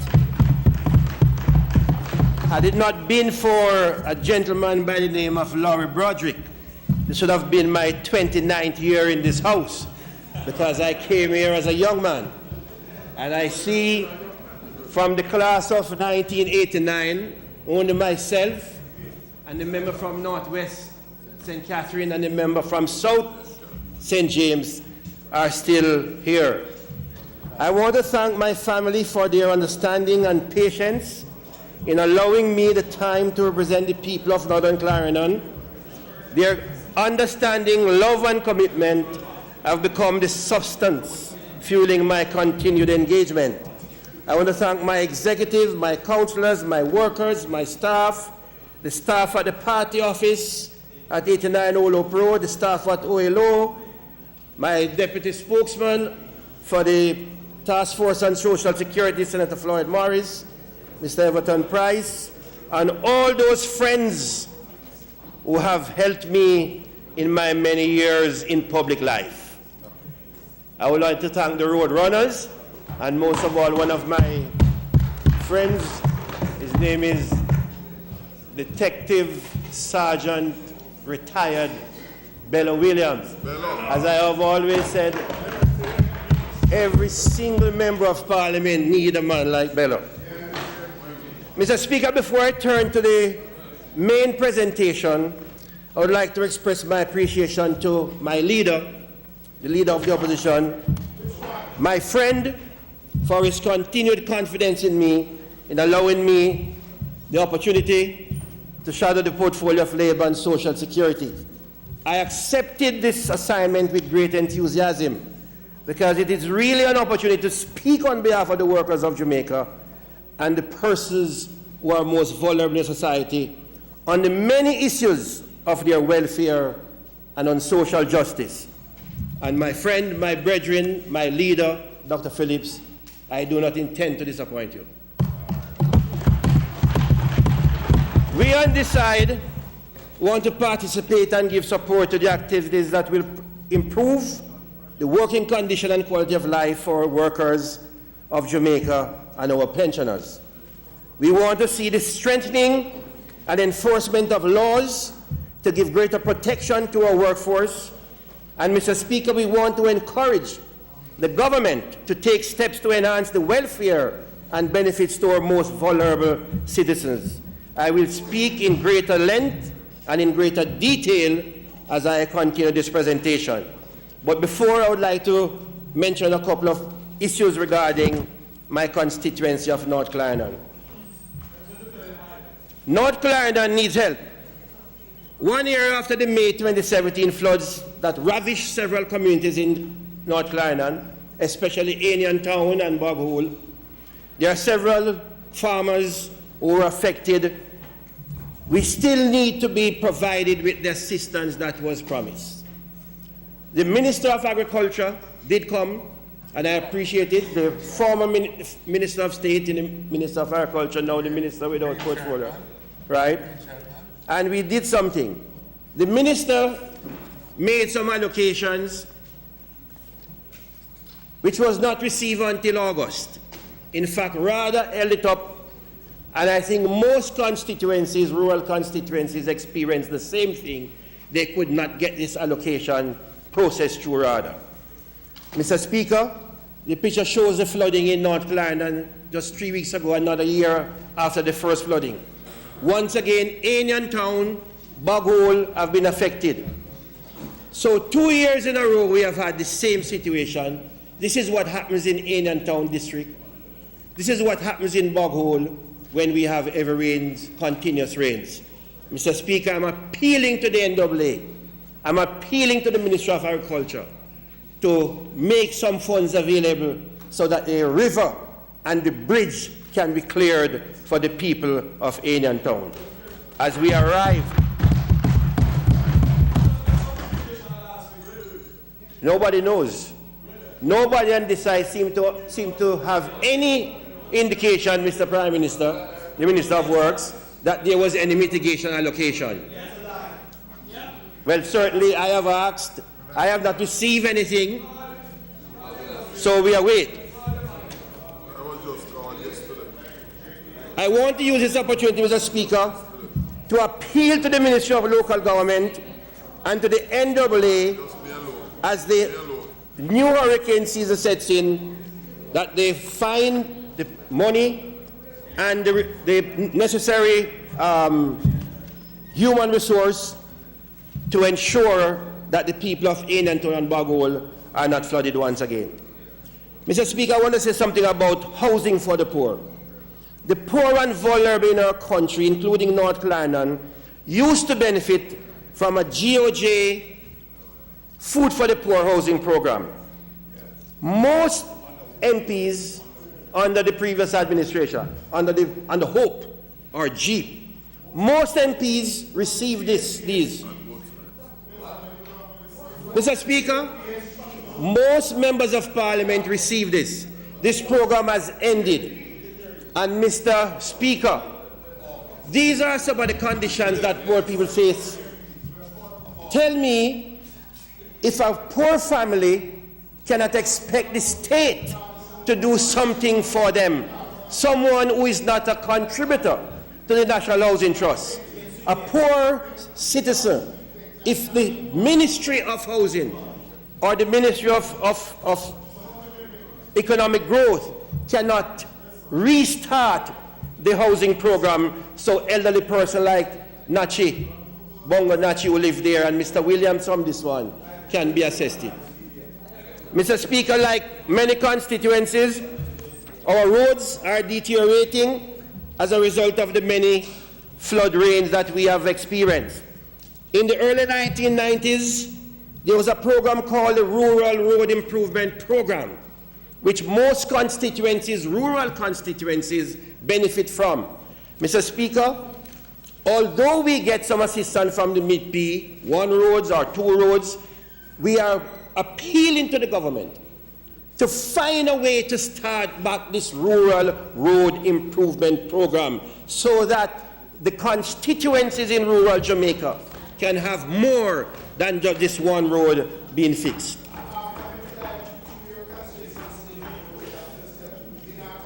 Mr. Speaker, I now speak to undertouched youth. These are 3 issues I took out of my constituency to raise this afternoon. There has been a lot of talk about unattached youths. And the Prime Minister announced 100 young persons per constituency. I am appealing to the government and to Heart Trust to implement the announcement of the Prime Minister. Look at this center called the Kellett Center. Renovated, remodeled, and sitting down idle. Every week I've been here, I've been asking the Minister of State and the Ministry of Education and Youth, when are you going to start the program for the unattached youth in North Clarendon? I am asking and I'm appealing on behalf of the unattached youths in Northern Clarendon to get the program started in Kellett.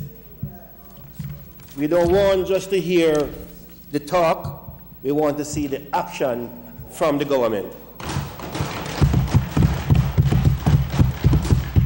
Mr. Speaker, I now turn to some of the serious matters relating to the portfolio of Labour and Social Security. The recent tragic death, and in this subhead I'm going to discuss the issue of contract workers, because I've chosen about 5 things to discuss calmly in this House, and to see if there can be some understanding developed between both sides to deal with some of these national issues affecting the workers of Jamaica and the poor and vulnerable. As I said, the title of my presentation is Protecting the Workers of Jamaica and the Poor and Vulnerable Citizens. The recent tragic death of Mr. Odin Wood, arising from an explosion at the Rockford plant operated by the Jamaica Public Service Company Limited, is yet another reason for us to focus on this very, very bad practice of contract work, which has wiggled its way into our industrial relations landscape. Odin Wood suffered third-degree burn and injured to 95% of his body after the explosion in April 2 months ago and died. Unfortunately, he was classified as a contract worker and therefore not entitled to benefits that would have normally flowed were he employed as a non-contract worker. Who takes responsibility for the death of this father, this brother, this son, who died tragically while seeking to earn an honest living? Too many Jamaican workers in the BPO sector, the tourism sector, the construction sector, our security guards have been caught up and being exploited in this unfair system of contract work, and the practice is expanding. The Labour Relations Code approved by this Parliament in 1996, Clause 2 stated, recognition is also given to that work, I quote, that work is a social right. Thank you. An obligation. It is not a commodity. It is to be respected, and dignity must be accorded to those who perform it, ensuring continuity of employment, security of earnings, and job satisfaction, end of quote. Mr. Speaker, when our workers are performing permanent work but are treated as contract workers, they are denied basic rights such as vacation leave, maternity leave, and even sick leave. That is exploitation. In addition, they are denied pension possibility, and the state, in many cases, lose out on statutory deductions such as NIS, NHT, and education tax. The truth, Mr. Speaker, there are employees who are working for 20 and 30 years who have been working as so-called contractors without the enjoyment of any retirement benefits. This level of exploitation cannot and must not be allowed to continue unchecked in our country. In 1938, 80 years ago, our founding fathers and mothers of modern Jamaica joined the working people to resist the exploitation and the exploitative relationships at the workplace. We were there, and we should not go back there. We should not. Mr. Speaker, as opposition spokesman on Labour, with the full blessing of my party and my party leader, I call on the government to join with the opposition, or if you don't like when I say the government to join with me, with us, we will join with you in promulgating legislation as a matter of urgency to protect the vulnerable workers of Jamaica from this oppressive, exploitative, and unfair system of employment relations. I give the assurance to our workers. I said we will join with you. Other countries have done it. Other countries have put systems in place and laws in place to protect contract workers. I give the assurance to our workers as the leader of the opposition said on several occasions, that a future PNP administration will do as other countries have done and pass law if you do not join with us to protect this group of workers from the exploitation. As I said, this year we mark 80th anniversary since the 1938 labor unrest, which ushered in the modern political movement, labor reforms, and the political system. Arising out of those struggles of Sir Alexander Bustamante, Norman Manley, A.G.S. Coombs, William Grant, St. William Grant, and the workers, the modern political system emerged. Mr. Speaker, in our opinion, now we are witnessing a weakening of the labor movement, which threatened the collective bargaining process and denying workers the right to representation. In the last round of negotiations between the government and the public sector workers, I said, nothing was achieved in those negotiations to reinforce the sanctity of the labor movement. In fact, in our opinion, as an opposition, the labor movement was given a big body blow. As we speak today, the nurses have not signed the wage agreement with government. The correctional officers have not signed the wage agreement with government. The police have not signed. And there are still workers who have not yet even started to negotiate like the workers at the Heart Trust NTA. Again, Mr. Speaker, I want to make it clear that we are prepared to join with you in ensuring that the labor movement remains strong. It is that on that the modern political system in our country was founded. Mr. Speaker, I now turn to our security guards specifically as part of this contract group.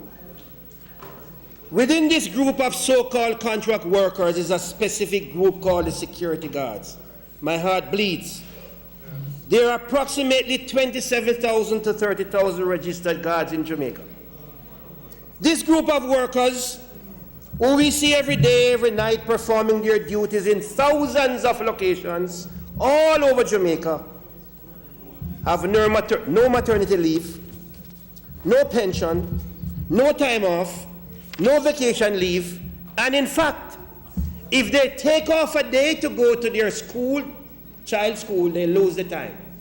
If they take off a day to go and visit their family in the hospital, they lose the time. In modern Jamaica, what is the opposition's position on this right now? First, there has been this long-standing position by the security guard companies that these security guards are not workers, that they are private contractors. That's the opinion held by the security companies, some of them the large ones. I want to say two things on behalf of the opposition. One, we have noticed there has been some movement among security guards to gather themselves together in a lobby group. If they are successful, we would welcome it as a legitimate entity representing the interests of the guards. They have our blessings, and we intend to help them to form that national association. It is the only group of workers in Jamaica that doesn't have a national association. Secondly, the opposition will be going to court to seek a declaratory judgment to determine whether our security guards are contractors or workers. This group of workers cannot continue to suffer any longer, and the People's National Party pledge to resolve this issue once and for all. I say to the government, we will join with you. When I was Minister of Labor, I filed a suit in the Supreme Court, Minister of Labor versus X company. From my left, that has not been heard. No one of you, either from my side or from that side, took it up. The People's National Party will be doing it on our own. Minimum wage. I now turn to minimum wage. I saw something today in the paper that the minister will be announcing the minimum wage today. And in fact, I think the people of Jamaica, the ordinary workers of Jamaica, household helpers, security guards, ordinary construction workers, we were hoping to hear. Mr. Speaker, I know as a fact that the National Minimum Wage Advisory Commission has been meeting for the last 2.5 years. Because the last time the minimum wage was increased by us, by this Minister of Labour in January 2016, Dr. Fenton Ferguson. In the past, the People's National Party used to announce the minimum wage for every January 1. More so I can say when I was the Minister of Labour. I had the agreement with the Employers Federation that every January 1, the security guards and the minimum wage earners would receive this increase, no matter how small. But there'd be inflation plus 1, inflation plus whatever it was. And it happened for 4 years. It has not happened like that again. Mr. Speaker, I say to the Minister of Labour, I say to the Prime Minister, I say to the Minister of Finance, I say to the government, the Cabinet, the ordinary working people of Jamaica cannot wait for 2 years for an increase to the minimum wage. They can't wait.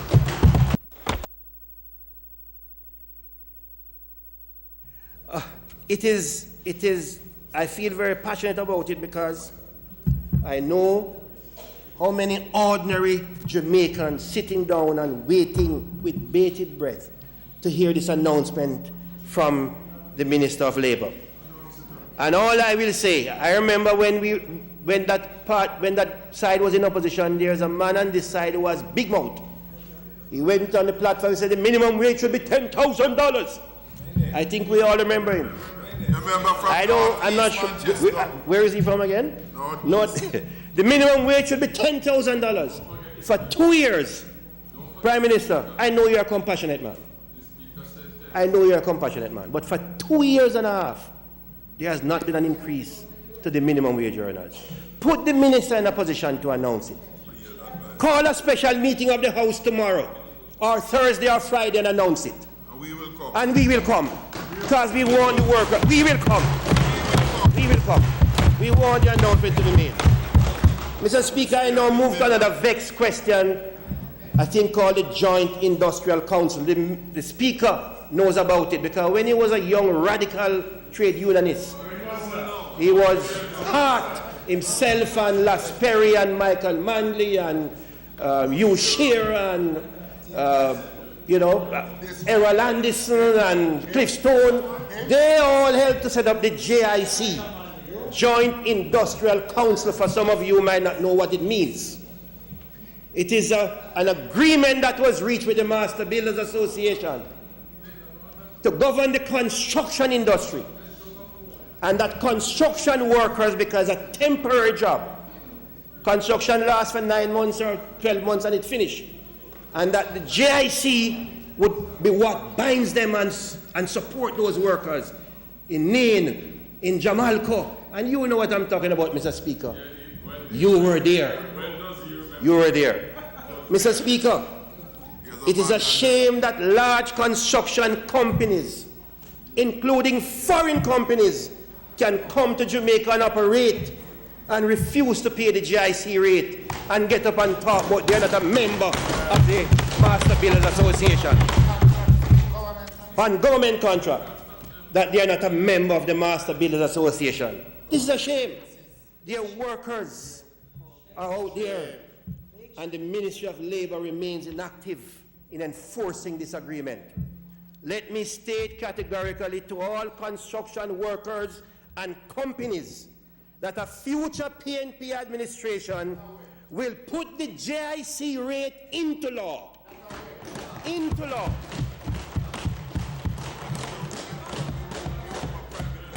As a matter of fact, we might move a private member's motion soon.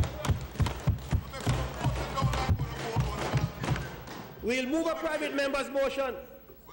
But if it is God's will and the people's decision, when the PNPs return, we will make the JIC the law of Jamaica. I now turn, Mr. Speaker, to the National Insurance. National Insurance. Mr. Speaker, it's a time to reflect. It's a time to reflect. It's a time to reflect, Prime Minister. It's a time to reflect. You know that too. You know, just like, sleep with your... I know I'm going to get the extra 5 minutes that they're taking for me. Mr. Speaker, I now turn to the National Insurance. Every day, some are watching now. Some are watching. Every day, over 100,000 pensioners are awaiting anxiously to hear from the government, from the cabinet, through the Minister of Labour. When will they get their increase to their pension? The last time their pension was increased was in 2013. 2013. That is why this speech is the vulnerable citizens of Jamaica. These citizens that I'm talking about have served already. They are pensioners who have paid their dues. How can a government sit down and see, when you come and look now and see, that from 2013 there is no increase of the pensioners, and for 2.5 years you can't give something? Don't matter how small it is. Do something, man. Do something. Do something, man. Have some compassion. We need compassion. We need compassion. While the NIS is busy buying into new companies, investing the funds all around, building new constructions, the pensioners need something too, Minister. This group did not reap the benefit of the 1.5. They are far below that threshold. But they had to hug up all the increases that have come since then. Mr. Speaker, these are poor retired people who have already made their contribution to the development of Jamaica. And for many, the NIS pension is all they depend on. Minister, I am begging you on their behalf to show some compassion and announce it, the increase of the pensioners, when you come to speak.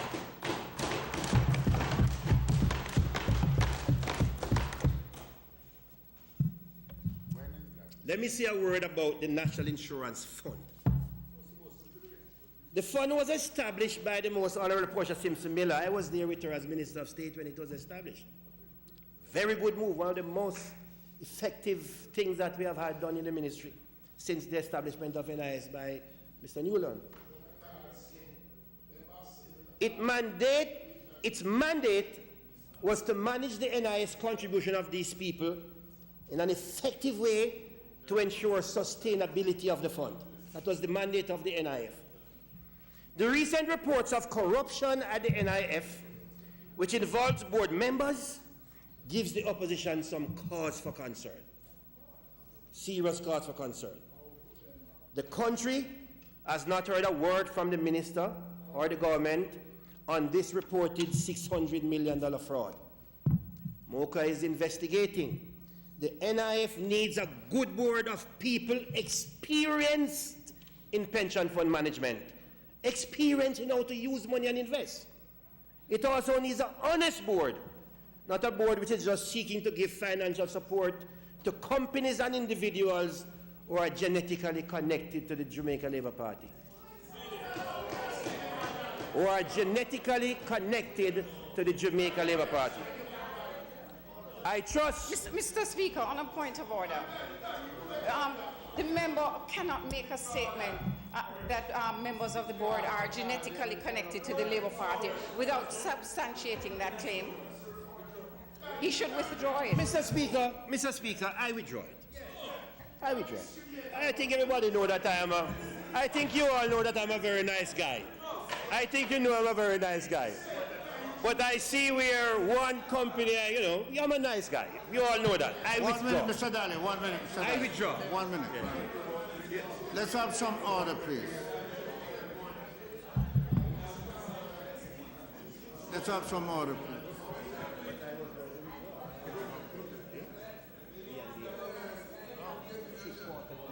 Mr. Daly, you respond to the minister. Yes. Right? I withdraw. I think, you know. Mr. Speaker, I know, I trust that Mocha put it up back for me. Mocha, who is in there. I hope that Mocha will speedily conclude its investigation in the alleged fraud at the NI Fund and let the chips fall where they may. Let the chips fall where they may. Mr. Speaker, I now turn to a very vexed topic. Most Jamaicans are upset about it. Issue of work permits. Work permit. Every country has foreign workers. Is me alone?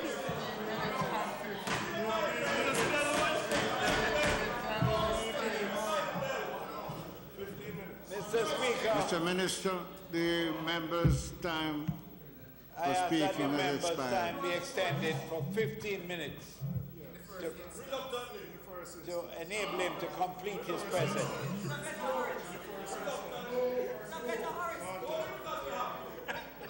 Those in favor? Those against? Yes, have it. Mr. Daly.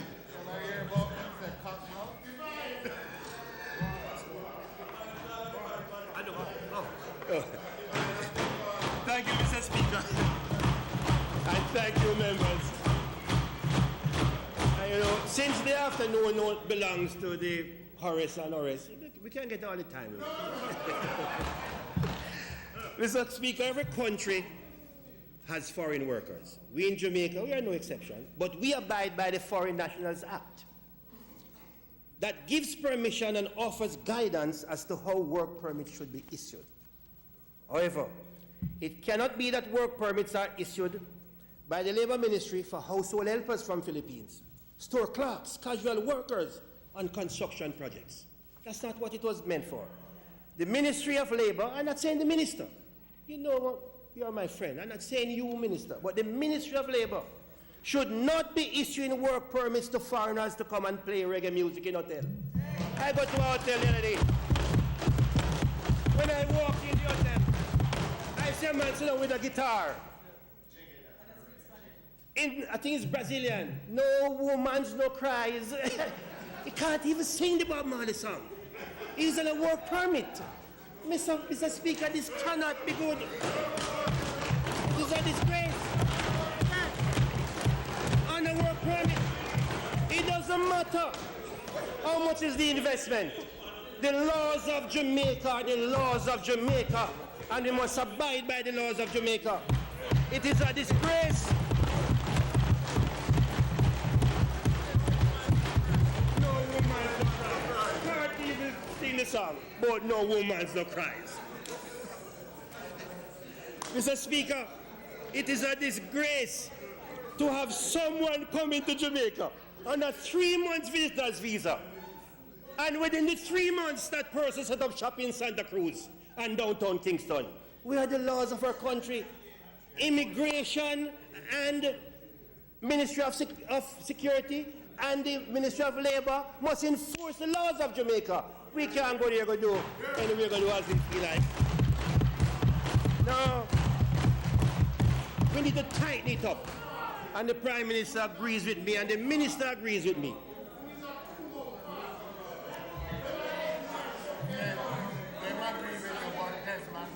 Oh, the member from Western Kingston doesn't agree. Order, please. Mr. Speaker, I now want to say something briefly on workers' health, workers' health and safety. Oh, sure. I move. Mr. Speaker, I was shocked to hear what the workers on the Mandela Project had to say about the working condition they had to face. I was shocked. Not even a first aid kit was on the site. And the Ministry of Labor sits back and does nothing.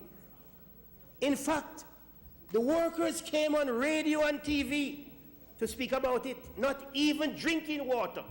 They say, no protective gears were on the site. No foreign contractor working on a government project, be it our friend or not, should come to Jamaica and be allowed to operate on a construction site without the basic amenities for the safety and protection of the workers of Jamaica. And I want to make it clear, I am a friend of China. I'm not against Chinese. But I am a friend of China. We believe in the one China policy, but friends or not, you cannot come here and operate that way. It is a government responsibility. It is the Ministry of Labor's responsibility to set it straight. You must do the right thing. I heard one official from the ministry said they could not intervene because it was not reported to them. Subsequently, we have seen that the ministry has intervened. The Occupation Health and Safety Bill was tabled in this House several months ago. The minister opened the debate, but the debate has not been concluded.